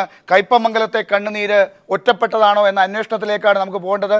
ദയവായി അതിഥികൾ ഈ ചർച്ചയ്ക്കിടയിലുണ്ടായ ഒരു ബ്രേക്കിംഗ് മൂലമുണ്ടായ ഒരു സമയനഷ്ടത്തിൽ എന്നോട് ക്ഷമിക്കണം. നമുക്ക് 9 മണിക്ക് മുമ്പ് പോകേണ്ട ചില ഇടവേളകളിലേക്ക് പോയേ സാധിക്കുകയുള്ളൂ. അത് മനസ്സിലാക്കി ദയവായ അതിഥികൾ എന്നോടൊപ്പം തുടരും എന്ന് തന്നെയാണ് ഞാൻ പ്രതീക്ഷിക്കുന്നത്. കയ്പമംഗലത്ത് മത്സരിക്കാനില്ലെന്ന് KM നൂറുദ്ദീൻ ഇന്ന് പറഞ്ഞതാണ് ഏറ്റവും വലിയ UDF പ്രതിസന്ധി. കയ്പമംഗലം സീറ്റിന്റെ പേരിൽ UDFൽ ഉണ്ടായ പ്രതിസന്ധി കോൺഗ്രസും RSPയും തമ്മിൽ വീണ്ടും ഒരു പോരിന് മുഖം തുറന്നിരിക്കുന്നു. UDF യോഗത്തിൽ നിന്ന് വിട്ടുനിന്നത് പ്രതിഷേധിച്ചു തന്നെയെന്ന് അതിനിടയിൽ KM മാണി പറഞ്ഞിരിക്കുന്നു. കുന്നമംഗലത്ത് ലീഗിന്റെ എതിർപ്പിനെ തുടർന്ന് കൺവെൻഷൻ മാറ്റിവെച്ചു. ഒറ്റപ്പാലത്ത് ശാന്ത ജയറാമിനെ മാറ്റി ഷാനിമോൾ ഉസ്മാൻ സ്ഥാനാർത്ഥി ആകും എന്ന വാർത്തകൾ വരുന്നു. തളിപ്പറമ്പിൽ സ്ഥാനാർത്ഥിയെ മാറ്റണമെന്ന് KM മാണിയോട് ജില്ലാ UDF നേതൃത്വം പറയുന്നു. ഇങ്ങനെ അസ്വാരസ്യങ്ങളിൽ ആടിയുലഞ്ഞ UDF ആണ് ഇപ്പോൾ ചർച്ചാ വിഷയമാകുന്നത്. ചർച്ചയിൽ പങ്കെടുക്കുന്നത് A. Shukoor, Rajesh Nambiar, KM Nooruddeen, KL Mohanavarma. Shri KM Nooruddeen, ഇപ്പോൾ UDFലേക്ക് താങ്കളെ കൊണ്ടുവന്ന് സ്ഥാനാർത്ഥിയെ നിർത്താൻ അവർ ആഗ്രഹിച്ചു. RSP അതിന് മുൻകൈയെടുത്തു. അവരുമായിട്ടുള്ള ചർച്ചയൊക്കെ ആണല്ലോ അങ്ങേ ഇരുത്തി ചിന്തിപ്പിച്ചത്. പലയിടത്തുനിന്നുള്ള റിപ്പോർട്ടുകൾ വാങ്ങി ഇപ്പോൾ ഇങ്ങനെയൊക്കെ ഉള്ള തീരുമാനത്തിലേക്ക് എത്തിച്ചതും. പക്ഷേ ഈ UDFലേക്ക് അങ്ങയെ കൊണ്ടുവന്ന ആളുകളോട് അങ്ങേക്ക് ഒരു പ്രതിബദ്ധതയുണ്ട്. ആരാണ് UDFലേക്ക് RSPയിലേക്ക് താങ്കളുമായി സംസാരിച്ചത്?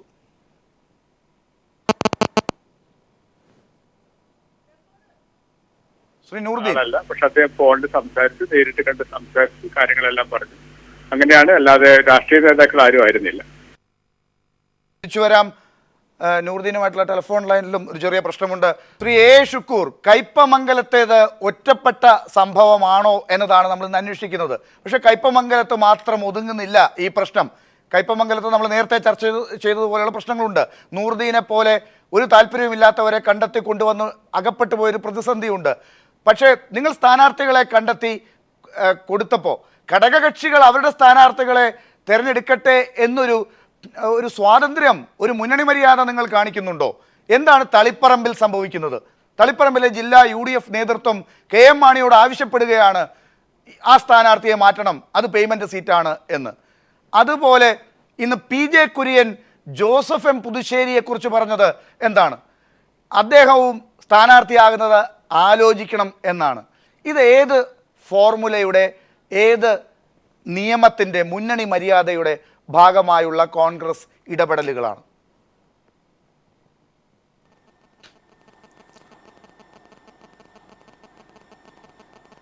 കയ്പമംഗലത്തെ അല്ലെങ്കിൽ തളിപ്പറമ്പിലെ പേയ്മെൻറ്റ് സീറ്റ് എന്ന് പറഞ്ഞ ലാലിൻ്റെ പ്രയോഗം CPMൻ്റെ കക്ഷികൾ തന്നെ, LDFിലെ മുഖ്യ കക്ഷിയായ CPMൻ്റെ ഭാരവാഹികളും പ്രാദേശികമായ നേതാക്കൾ തന്നെ കൊല്ലം ജില്ലയിലെ 2 പേയ്മെൻറ്റ് സീറ്റുകളെക്കുറിച്ച് പറയുകയുണ്ടായി.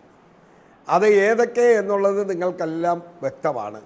ചവറയിലെ വിജയൻ പിള്ളയുടെ സ്ഥാനാർത്ഥിത്വവും അല്ലെങ്കിൽ കൊല്ലത്തെ ശ്രീ ശുക്കൂർ, ഞാൻ വിചാരിച്ചു സോളാർ കേസിൽ മാത്രമാണ് അങ്ങ് ഈ വഴിമാറ്റി കൊണ്ടുപോവുക എന്ന്. പക്ഷേ ഈ കേസിലും അങ്ങ് എന്തുകൊണ്ടാണ് ഇങ്ങനെ വഴിമാറ്റി കൊണ്ടുപോകുന്നത്?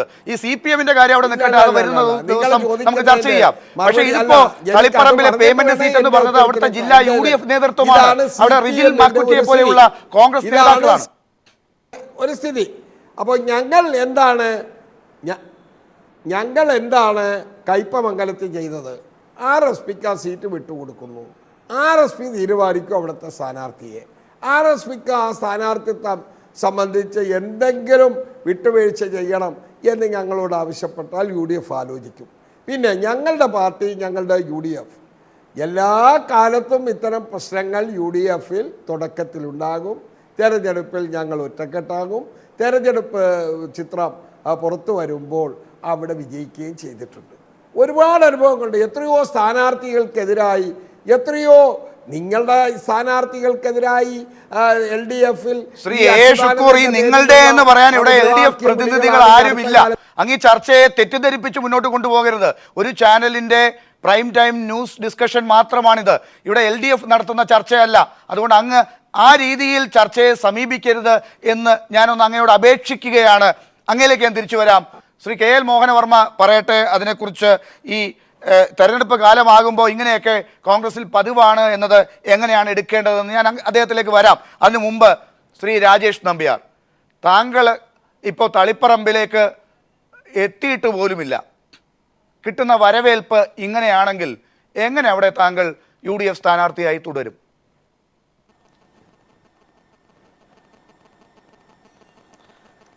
ലാൽ, ഞാനിപ്പം കണ്ണൂരിൽ തളിപ്പറമ്പിൽ തന്നെയാണ് ഉള്ളത്. ഈ തളിപ്പറമ്പ് മണ്ഡലം എന്ന് പറയുന്ന എൻ്റെ ജന്മനാട് കൂടിയാണ്. ഞാൻ എൻ്റെ കഴിഞ്ഞ 20 വർഷമായി സജീവ സാന്നിധ്യമുള്ള ഒരു മണ്ഡലമാണ് തളിപ്പറമ്പ്. അപ്പോൾ എന്നെ സംബന്ധിച്ചിടത്തോളം ഒരു പരിചയപ്പെടുത്തലോ അല്ലെങ്കിൽ ഇത്തരം ആശങ്കകളോ തളിപ്പറമ്പിലെ വോട്ടർമാർക്കോ അവിടുത്തെ നേതാക്കളിലോ ഇല്ല. ഇത്തരം ആരോപണങ്ങൾ അവിചാരിതമായി സംഭവിച്ചു പോയതല്ലാതെ അതിൻ്റെ അത് അടിസ്ഥാനമായി എന്തെങ്കിലും കാര്യങ്ങളുണ്ട് എന്നുള്ളത് ഇവിടുത്തെ അതെന്തുകൊണ്ടാണ് കണ്ണൂർ ജില്ലയിലെ UDF നേതൃത്വത്തിന്, കോൺഗ്രസ് പാർട്ടിക്ക്, യൂത്ത് കോൺഗ്രസ് നേതാക്കൾക്ക്, മുസ്ലിം ലീഗിന് ഒക്കെ മനസ്സിലാകാത്തത്? അവർ KM മാണിയോട് പരാതി പറയുന്നത്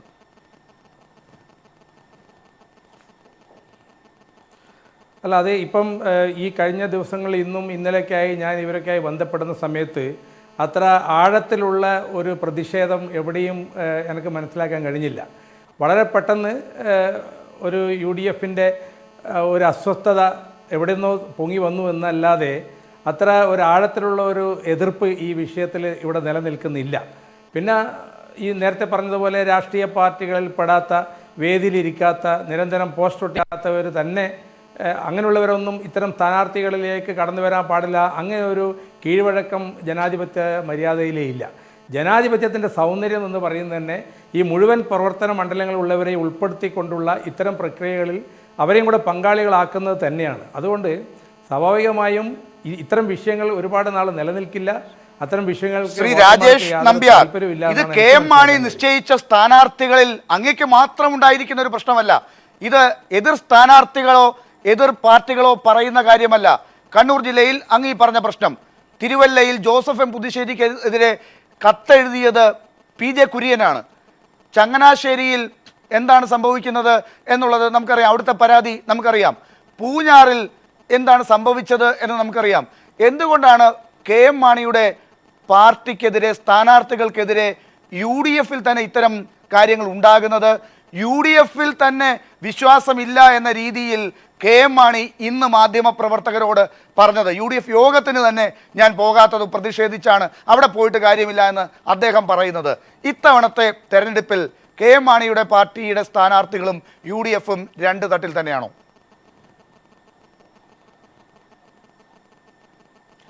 ഇത്തരം ചോദ്യങ്ങൾക്ക് ഉത്തരം പറയേണ്ടത് പാർട്ടി നേതൃത്വത്തിൽ ഉത്തരവാദിത്തപ്പെട്ട വക്താക്കളാണ് പറയേണ്ടത്. എങ്കിലും ഈ UDFൻ്റെ ഒരു പാരമ്പര്യം നമുക്ക് മനസ്സിലാക്കാൻ കഴിഞ്ഞാൽ വളരെ അഭിപ്രായ സ്വാതന്ത്ര്യമുള്ള, എല്ലാ കാലഘട്ടത്തിലും ഏത് ഇലക്ഷൻ സമയത്തോ അല്ലാത്ത സമയത്തൊക്കെ വളരെ അഭിപ്രായ സ്വാതന്ത്ര്യമുള്ള ഒരു ഡെമോക്രാറ്റിക് ഫ്രണ്ടാണ്.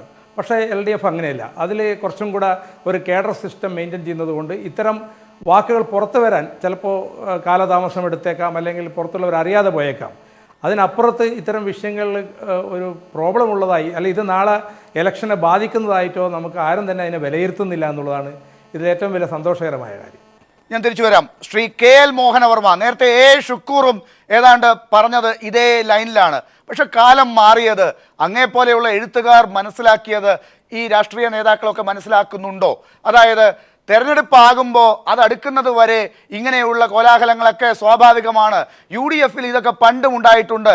ഈ സ്ഥാനാർത്ഥികളെ നിശ്ചയിച്ച് അതിനുശേഷം പിന്നീട് മാറ്റിയ ആളുകൾ ജയിച്ചിട്ടുണ്ട്. അതുമാത്രം ഇവിടെ കണ്ടാൽ മതി. അങ്ങനെയുള്ള ഒരു അവസ്ഥയാണ് ഇത് ഉണ്ടാകുന്നത് എന്ന് പറയുമ്പോൾ രാഷ്ട്രീയത്തെ ജനങ്ങൾ ഇപ്പോൾ അങ്ങനെ തന്നെയാണോ കാണുന്നത്? ഇത് ജനങ്ങൾക്ക് ദഹിക്കാൻ പറ്റുന്ന രീതിയിലുള്ള പോക്കാണോ?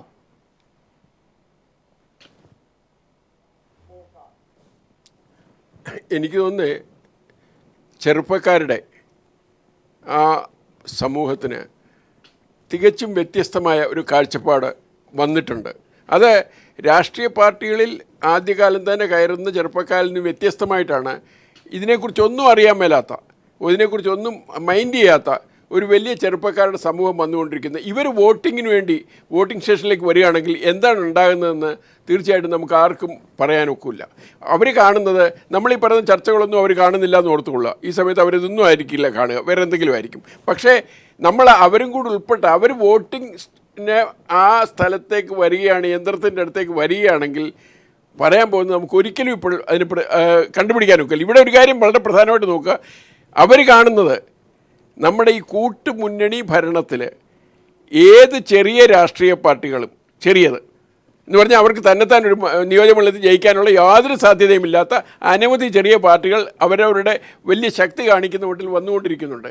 ഇവരെയൊക്കെ പിടിച്ചു കൂടെ നിർത്തിയില്ലെങ്കിൽ ഈ രണ്ട് മുന്നണികളുടെ നേതൃത്വങ്ങൾക്ക്, അതായത് മാർക്സിസ്റ്റ് പാർട്ടി, കോൺഗ്രസ് എന്ന് തന്നെ പറയാം, അവർക്ക് മുമ്പോട്ട് പോകാൻ പറ്റില്ല. അപ്പോൾ അവരെന്താണ് ഒരു കാര്യം ആലോചിക്കുക, RSP പോലുള്ള പാർട്ടി അല്ലെങ്കിൽ കേരള കോൺഗ്രസിൻ്റെ പല വിഭാഗങ്ങളിൽ പലതും അങ്ങോട്ടും ഇങ്ങോട്ടും പോകാൻ യാതൊരു മടിയില്ലാത്തവരാണ്. അത് പറഞ്ഞുകൊണ്ട് തന്നെ അവർ ചെല്ലുമ്പോൾ അവരെ മറ്റവർ സ്വീകരിക്കുകയും ചെയ്യും എന്തെങ്കിലും ഗുണമുണ്ടെങ്കിൽ. പക്ഷേ ശ്രീ KL മോഹനവർമ്മ, ഇടതുപക്ഷത്തിന്റെ കാര്യത്തിൽ നമ്മൾ കണ്ടത് എന്താണ്? ചെറിയ പാർട്ടികളെ അവർ ഡീൽ ചെയ്ത ഒരു രീതിയുണ്ട്. അത് അവർ തന്നെ അത്തരം പാർട്ടികളുമായി പറഞ്ഞു സംസാരിച്ച് തെരഞ്ഞെടുപ്പ് രാഷ്ട്രീയത്തിൽ അവർക്ക് എത്രമാത്രമാണ് അവരെ ഉൾക്കൊള്ളാനാകുക എന്നുള്ളത് അവർ പറഞ്ഞു മനസ്സിലാക്കി. ഇപ്പോൾ തെരഞ്ഞെടുപ്പ് രംഗത്തേക്ക് ഇറങ്ങിക്കഴിഞ്ഞു. അവിടെ ഇപ്പോൾ അപശബ്ദങ്ങൾ നമ്മൾ അങ്ങനെ കാണുന്നില്ല. പക്ഷേ UDF-ൽ ഇത് എങ്ങനെയാണ് ഇപ്പോൾ വായിച്ചെടുക്കേണ്ടത്? ഈ RSP പറയുന്നത് ഞങ്ങൾക്ക് ഒരിക്കലും വേണ്ടാത്ത സീറ്റാണ് ഈ കയ്പമംഗലം, അവിടെയൊക്കെയാണ് ഞങ്ങൾക്ക് തന്നിരിക്കുന്നത് എന്ന് പറയുമ്പോൾ ഇപ്പോഴും തീരുന്നില്ല, നമ്മൾ ഡൽഹിയിൽ തീർന്നു എന്ന് പറഞ്ഞ കാര്യങ്ങളൊക്കെ.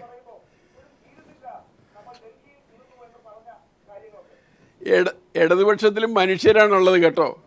ഇടതുപക്ഷത്തിലും വലതുപക്ഷത്തിലും എല്ലാം മലയാളികളായ മനുഷ്യരാണ്. എല്ലാവരുടെ ഉള്ളിലൊക്കെ ഏകദേശം ഒരേ തരത്തിലാണ്. ഇടതുപക്ഷത്തിന് കുറച്ചുകൂടി ഒരു ശക്തമായ ഒരു പാർട്ടി സംവിധാനം ഉള്ളതുകൊണ്ട് ഇത് പുറത്തൊന്നും പോകില്ല എന്നുള്ളത്. പക്ഷേ ഓർത്തുകൊള്ളുക, ഇടതുപക്ഷത്തിൽ നിന്നല്ല എത്രയോ RSP തന്നെ എങ്ങനെയാണ് കൊല്ലത്ത് കഴിഞ്ഞോണോ വന്നത്? ആരെങ്കിലും അറിഞ്ഞിട്ടാണോ വന്നത്? അല്ലല്ലോ. അതുപോലുള്ള RSP വേണമെങ്കിൽ തിരിച്ചു പോവുകയും ചെയ്യില്ലേ? അവർക്കൊന്നും ഒരു കുഴപ്പമുള്ളതല്ല ഇതൊന്നും. നമ്മളതും മനസ്സിലാക്കണം. വലതുപക്ഷത്തിൽ കൂടുതൽ ഇതുപോലുള്ള പ്രശ്നങ്ങളുണ്ട്, ഞാൻ സമ്മതിച്ചു, ഉണ്ടാകുകയും ചെയ്യും, ഇനി അത് കൂടുതൽ വരികയും ചെയ്യും. പക്ഷേ ഇത് ഇനി ഇലക്ഷൻ സമയമുണ്ട്. ഇതിങ്ങനെ വന്നുകൊണ്ടിരിക്കുന്നത് ഇതിനെ പിടിച്ച് നിർത്തേണ്ട വാസ്തവത്തിൽ സാധാരണ ജനങ്ങളാണ്. സാധാരണ ജനങ്ങൾ നിർത്തുകയും ചെയ്യും. ചെറുപ്പക്കാർ ഇതിലേക്ക് ഇറങ്ങി വരുമ്പോഴുണ്ടല്ലോ ഈ പറയുന്ന ഈ ചെറിയ പാർട്ടികളുടെ അധികാര മോഹവും ഇതിപ്പോൾ തന്നെ കണ്ടില്ലേ, മിസ്റ്റർ നമ്പ്യാരാണെങ്കിൽ മിസ്റ്റർ നൂറുദ്ദീനൊക്കെ പറഞ്ഞു, ഇവരൊന്നും വാസ്തവത്തിൽ ആ രീതിയിലുള്ള രാഷ്ട്രീയ പ്രവർത്തകരല്ല, ഇവരൊക്കെ ജനങ്ങളുടെ റെപ്രസെൻറ്റ്. പക്ഷേ ഇവർക്ക് പലതും അഡ്ജസ്റ്റ് ചെയ്യേണ്ടി വരുന്നു. നൂറുദ്ദീൻ ഇതാ പിന്നിലേക്ക് പോയി കഴിഞ്ഞു. ഇതൊക്കെ എന്താണ്? ഇതെന്താ നമ്മളെ കാണിക്കുന്നത്? ഇതെന്താ കാണിക്കുന്നത് വെച്ചാൽ രാഷ്ട്രീയ പാർട്ടികളെ നയിക്കുന്നവരുടെ ആ പ്രശ്നങ്ങളാണ്. അതിനെ നേരിടണം. അത് ശ്രീ ഷുക്കൂർ, ഈ കാര്യങ്ങൾ നേരിടുന്ന കാര്യത്തിൽ ശ്രീ ഷുക്കൂറിന്റെ പാർട്ടി കോൺഗ്രസ് എത്രമാത്രം ഗൗരവമായി ഇത്തവണ ഈ സ്ഥാനാർത്ഥി നിർണയത്തിൽ സമയം ഒരുപാടുണ്ട് എന്ന് പറയുമ്പോഴും അതെത്ര ശ്രീ ഷുക്കൂറിലേക്ക് ഞാൻ പെട്ടെന്ന് തിരിച്ചു വരാം. ശ്രീ രാജേഷ് നമ്പ്യാർ, ഞാൻ താങ്കളിലേക്ക് വന്നാൽ ഇപ്പോൾ ഇവിടെ ശ്രീ KL മോഹനവർമ്മ തന്നെ താങ്കളെ നിരീക്ഷിച്ചത് താങ്കളെപ്പോലെയുള്ള ആളുകൾ ഗൗരവമായി ഈ രാഷ്ട്രീയത്തെ കണ്ടിട്ടുള്ള ആളുകളല്ല. അങ്ങ് തന്നെ നേരത്തെ പറഞ്ഞു വേദികളിൽ അങ്ങയെപ്പോലുള്ളവരെ കണ്ടിട്ടുണ്ടാകില്ല എന്ന്. അങ്ങനെ കണ്ടിട്ടില്ലാത്ത ആളുകളെ എങ്ങനെയാണ് പ്രാദേശികമായ പ്രവർത്തകർക്ക് അംഗീകരിക്കാനാകുക? അവർ ഇത്രയും കാലം അവിടെ വേദികളിൽ ഉണ്ടായിരുന്നവരാണ്. അവർക്ക് ആ തെരഞ്ഞെടുപ്പ് വരുമ്പോൾ ഉണ്ടാകുന്ന അവസരങ്ങൾ നഷ്ടപ്പെടുമ്പോൾ നിങ്ങളെപ്പോലുള്ളവർ പേയ്മെൻറ്റ് സീറ്റിലൂടെയാണ് വന്നത് എന്ന വാദത്തിന് അവർക്ക് ശക്തി നൽകേണ്ടി വരില്ലേ?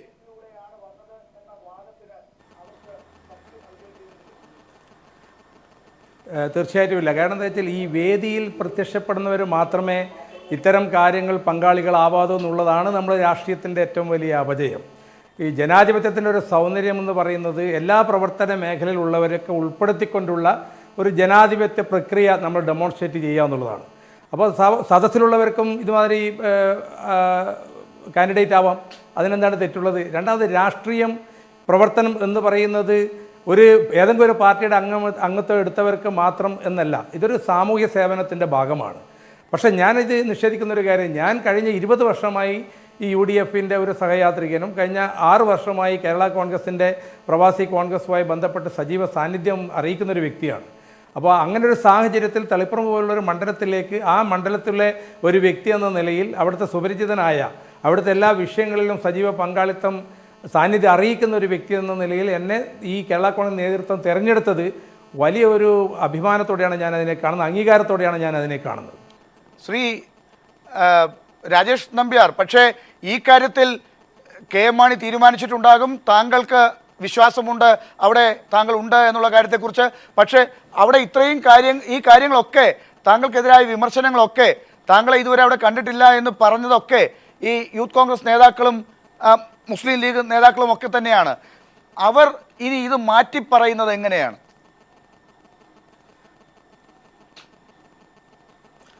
ഇല്ല, ഈ യൂത്ത് കോൺഗ്രസ് നേതാവ് ഈ ആരോപണമായിട്ട് മുന്നോട്ട് വന്ന നേതാവ് കണ്ണൂരിൻ്റെ ഒരു വൈബ്രൻറ്റ് യൂത്ത് കോൺഗ്രസ് ലീഡറാണ്. അദ്ദേഹത്തിൻ്റെ എന്തെങ്കിലും ഒരു തീരുമാനത്തിൻ്റെ ഭാഗമായിട്ടായിരിക്കാം, അതിൻ്റെ പിറകിലുള്ള രാഷ്ട്രീയം എന്താണെന്നുള്ളത് എനിക്ക് ഇതുവരെ മനസ്സിലായില്ല. പക്ഷേ എന്തായാലും അത് ഒരു UDFന് ദോഷകരമായ എന്തെങ്കിലുമായി ഭവിക്കുമെന്ന് ഞാൻ തീരെ വിശ്വസിക്കുന്നില്ല. സ്വാഭാവികമായും വരുന്ന ദിവസങ്ങളിൽ ഇത്തരം പ്രശ്നങ്ങളൊക്കെ സജീവമായി പരിഗണിക്കപ്പെടും. ഒറ്റക്കെട്ടായി തന്നെ മണ്ഡലത്തിലെ അവസാനം നിങ്ങൾ അതിന്റെ തന്ത്രങ്ങൾ പ്രയോഗിച്ച് അത് മാറ്റുമെന്ന വിശ്വാസത്തിൽ തന്നെയാണ് പതിവ് രീതി അനുസരിച്ച്. ശ്രീ ഷുക്കൂർ, പക്ഷേ ഇതിന്റെ ആത്യന്തികമായ ഡാമേജ് ഉണ്ടാകുന്നത് UDFനാണ്. കോൺഗ്രസിന് ഹൈക്കമാൻഡിന് പോലും വളരെ പ്രാധാന്യമുള്ള ഒരു തെരഞ്ഞെടുപ്പാണെന്ന് പറയുമ്പോൾ അവിടെ ഓരോ സീറ്റും വളരെ പ്രധാനപ്പെട്ടതാണെന്ന് കാണേണ്ട തെരഞ്ഞെടുപ്പിൽ നിങ്ങൾ ഇങ്ങനെ, ഞാൻ നേരത്തെ പറഞ്ഞ ഗൃഹപാഠം അതാണ്, ഓരോ സീറ്റിനെ സംബന്ധിച്ചും നിങ്ങൾ എടുത്തിരിക്കുന്ന പ്രാധാന്യം, കയ്പമംഗലത്ത് സംഭവിച്ച പിഴവ് എന്ന് ഞാൻ വീണ്ടും ആവർത്തിക്കുന്നു. നേരത്തെ ശ്രീ PM മനോജ് പറഞ്ഞത് കാഞ്ഞങ്ങാട്, കല്യാശ്ശേരി, പയ്യന്നൂർ പോലെയുള്ള മണ്ഡലങ്ങൾ നിങ്ങളിപ്പോഴും പൊതുസമ്മതനെ അന്വേഷിക്കുകയാണ് എന്നാണ്. അവിടെയൊക്കെ ഇപ്പോഴും നിങ്ങൾക്ക് മുമ്പിലെത്താൻ പറ്റിയിട്ടില്ല എന്നത്. ഇവിടെ ഓർത്തഡോക്സ് സഭ പോലെയുള്ള സഭകളുടെ ചില പ്രസ്താവനകൾ വരുമ്പോൾ നിങ്ങളുടെ കൺവീനർ, UDF കൺവീനർ പറയുന്നത് UDF ഇത്തരം കാര്യങ്ങളിൽ സഭകളെ ഒന്നും വിശ്വസിക്കുന്നില്ല എന്ന ഒരു പുതിയ പല്ലവി, പഴയ പല്ലവി എന്ന് ഞാൻ പറയുന്നില്ല. മുൻകാലങ്ങളിൽ നിങ്ങൾ ഇത്തരം പല്ലവികൾ നിങ്ങൾ താലോലിച്ചിട്ടുള്ളവരാണ്. ഈ സഭകളുടെയൊക്കെ സ്വീകാര്യത നിങ്ങൾ അന്വേഷിച്ചിട്ടുള്ളവരാണ്. ഇതാ പുതുതായി കേൾക്കുന്നു ശ്രീ PP തങ്കച്ചനിൽ നിന്ന്, സഭ ഇവിടെ സ്വാധീനം ചെലുത്തുന്നവരല്ല എന്ന്. INTUC പോലെയുള്ള സംഘടനകൾ എടുക്കുന്ന നിലപാട്, ഇതൊക്കെ പുതിയ പുതിയ പ്രതിസന്ധികൾ ഉണ്ടാക്കുകയാണ്. ഇതിനെയൊക്കെ നിങ്ങൾ തെരഞ്ഞെടുപ്പ് അടുക്കുമ്പോൾ ഇതൊക്കെ നേരിടും, ഞങ്ങൾ ഇതെല്ലാം മാറ്റും എന്ന് പതിവ് പല്ലവിയിലൂടെ അങ്ങ് പറഞ്ഞ് മാറ്റാനാണോ ശ്രമിക്കുന്നത് ഇപ്പോൾ?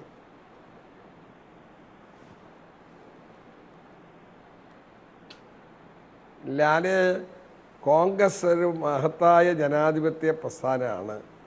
കോൺഗ്രസ് നയിക്കുന്ന UDFും അത്തരത്തിൽ ജനാധിപത്യ ബോധത്തോടുകൂടി ചർച്ച ചെയ്യുകയും പരസ്പരം കേൾക്കുകയും ഉൾക്കൊള്ളേണ്ടത് ഉൾക്കൊള്ളുകയും അതനുസരിച്ച് പ്രവർത്തിക്കുകയും ചെയ്യുന്ന പ്രസ്ഥാനമാണ്. ഒരു തർക്കവും വേണ്ട. ഞങ്ങളുടെ ഇടയിൽ സ്ഥാനാർത്ഥി നിർണയം പോലുള്ള ഇത്തരം മഹത്തായ കാര്യങ്ങളിൽ പലപ്പോഴും കൊച്ചു കൊച്ചു അഭിപ്രായ വ്യത്യാസങ്ങൾ അത് ചർച്ച ചെയ്യേണ്ട വേദികളിൽ ചർച്ച ചെയ്ത് പരിഹരിക്കാറുണ്ട്. അത് LDFിൽ നടക്കുന്നത് പോലെ അല്ല ഇവിടെ നടക്കുന്നത്. LDFിൽ നടക്കുന്നത് ഇപ്പോൾ മുമ്പ് ഒന്നും പരസ്യമായി നടക്കാതിരുന്നത് ഇന്ന് പരസ്യമായി കോലം കത്തിക്കൽ വരെ നടന്നുകൊണ്ടിരിക്കുന്ന കാലഘട്ടമാണ്. ഞങ്ങളുടേത് പഴയതുപോലെ തന്നെ ഇപ്പോഴും ആവർത്തിക്കുന്നു. നിങ്ങളുടേത് പഴയതിൽ നിന്ന് വ്യത്യസ്തമായി രൂക്ഷതയിലേക്ക് എത്തുന്നു. ഇതാണ് ഇപ്പോഴത്തെ വ്യത്യാസം. സത്യം അതാണ്. ആ സത്യം അതായിരിക്കെ മറ്റൊരു തരത്തിൽ ചിത്രീകരിക്കാൻ നിങ്ങൾ നോക്കുന്നത് നിങ്ങളുടെ എന്താ അതര വ്യായാമമായി മാത്രമേ അത് പരിണമിക്കൂ, യാതൊരു സംശയവും വേണ്ട. ഏതായാലും നമുക്ക് തെരഞ്ഞെടുപ്പിലേക്ക് പോവുകയാണ്. UDF-നകത്തെ ചർച്ചയും കാര്യങ്ങളും ഇനിയും മുന്നോട്ട് പോകും. പിന്നെ PP തങ്കച്ചനും PJ കുര്യനെ പോലുള്ള പ്രിയങ്കരായ ഉന്നതരായ നേതാക്കൾ അഭിപ്രായങ്ങൾ പറഞ്ഞിട്ടുണ്ടെങ്കിൽ അതും ചർച്ച ചെയ്യപ്പെടാനുള്ള വേദികളുണ്ട്. അവിടെ ചർച്ച ചെയ്ത് ഇതൊക്കെ പരിഹരിക്കപ്പെടും. എല്ലാ കാലത്തും സ്ഥാനാർത്ഥി നിർണയവും അല്ലെങ്കിൽ ഇതൊക്കെ നിങ്ങളുടെ വേദികളിൽ ചർച്ച ചെയ്യപ്പെടും, ഇത് പൊതുജനങ്ങൾ ചർച്ച ചെയ്യില്ല എന്നാണ് അങ്ങ് ആശ്വസിക്കുന്നത്. അത് എത്രമാത്രം യുക്തമാണെന്നുള്ളതാണ് അടുത്ത ഘട്ടത്തിൽ നമ്മൾ ഈ ചർച്ചയുടെ അവസാന ഘട്ടത്തിൽ അന്വേഷിക്കുക. അതിന് മുമ്പ് ഞാൻ ശ്രീ ഷുക്കൂറിനോട് ഒന്ന് ഓർമ്മിപ്പിക്കട്ടെ. കഴിഞ്ഞ തവണ പറഞ്ഞപ്പോൾ അങ്ങ് അത് കേൾക്കാതിരുന്നതാണ്. ഈ നിങ്ങൾ എന്ന അഭിസംബോധന ചെയ്യുന്നത് LDF-നെ ഉദ്ദേശിച്ചാണ് എന്നുള്ളത് ഞാൻ മനസ്സിലാക്കുന്നു. അത് അവതാരകനായ എന്നെ ഉദ്ദേശിച്ചാകരുത്. ഈ പരിപാടി LDF-ന് വേണ്ടിയുള്ളതല്ല, ഇത് കേരളത്തിലെ രാഷ്ട്രീയമാണ് ഇപ്പോൾ ചർച്ച ചെയ്യുന്നത്.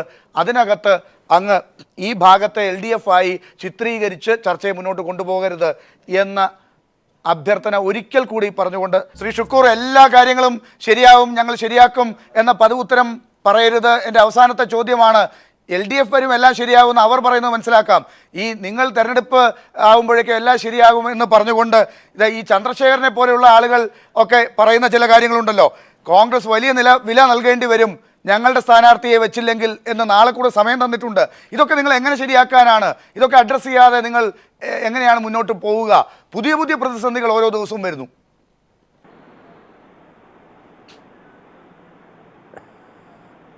ഒരു പ്രതിസന്ധിയില്ല. കോൺഗ്രസിനകത്തൊക്കെ എല്ലാ കാലത്തും ഉണ്ടാകുന്നതിനേക്കാൾ വളരെ കുറച്ച് മാത്രമാണ് ഇപ്പോഴും ഉണ്ടായത്.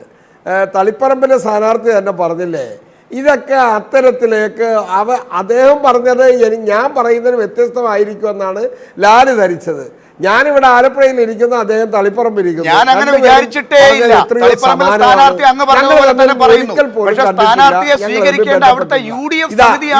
അതാണ് ജനാധിപത്യ മുന്നണിയുടെ. ഞാനൊന്ന് പറയട്ടെ ലാലെ, ഞാനൊന്ന് പറയട്ടെ, ഞങ്ങളുടെയൊക്കെ മനസ്സിതാണ്. ഞങ്ങൾക്കൊക്കെ ഇതൊക്കെ ഒരുമിപ്പിച്ച് കൊണ്ടുപോകാൻ കഴിയും. ഞങ്ങളുടെ ഇതിനകത്ത് അഭിപ്രായ വ്യത്യാസമായിട്ട് വന്നാൽ മുന്നണി സംവിധാനത്തിൽ ഇനി കോൺഗ്രസിൻ്റെ പോഷക സംഘടനകളുടെ അഭിപ്രായ വ്യത്യാസമുണ്ടായി അത് പരിഹരിക്കാൻ കഴിയും. അല്ലാതെ ഒറ്റ ഇടയ്ക്ക് ബദൽ രേഖ അവതരിപ്പിച്ച് രണ്ട് പ്രസ്ഥാനമാകുക, രണ്ടായി തീരുന്ന ഒരു ഏർപ്പാട് ഞങ്ങളുടെ ഇതിനകത്ത്. എന്തായാലും നമുക്ക് ചർച്ച സമയപരിധി കൊണ്ട് മാത്രം സമയപരിമിതി കൊണ്ട് മാത്രം ഇവിടെ അവസാനിപ്പിക്കേണ്ടി വരികയാണ്. ദയവായി മറ്റതിഥികൾ എന്നോട് ക്ഷമിക്കുക. എന്തായാലും കോൺഗ്രസ്സുകാരുടെയും UDF സ്ഥാനാർത്ഥികളുടെയും ഒക്കെ മനസ്സ് ഒരുപോലെയാണ്. അവർ വ്യത്യസ്ത രീതികളിലാണ് പ്രതികരിക്കുന്നതെങ്കിലും അവർ പെരുമാറുന്നതെങ്കിലും എന്നാണ് ഷുക്കൂർ ഇന്ന് പറഞ്ഞതിൽ നിന്ന് മനസ്സിലാക്കുന്നത്. ഈ ചർച്ചയുടെ പല ഘട്ടങ്ങളിലും പ്രതിസന്ധികൾ നിറഞ്ഞ ഘട്ടങ്ങൾ ഉണ്ടായിട്ടും നമ്മളോടൊപ്പം തുടർന്നതിന് ശ്രീ A. ഷുക്കൂറിന് വളരെ നന്ദി ഒന്നുകൂടി പറയുകയാണ്. അദ്ദേഹത്തെ ചതിച്ചതല്ല ഈ ചർച്ചയിൽ കൊണ്ടുവന്ന് എന്നൊന്നുകൂടി ഞാൻ പറയട്ടെ. വളരെ നന്ദി ഈ ചർച്ചയിൽ പങ്കെടുത്തതിന് Shri KL Mohanavarma, Shri Rajesh Nambiar, Shri KM Nooruddeen, Shri PM Manoj.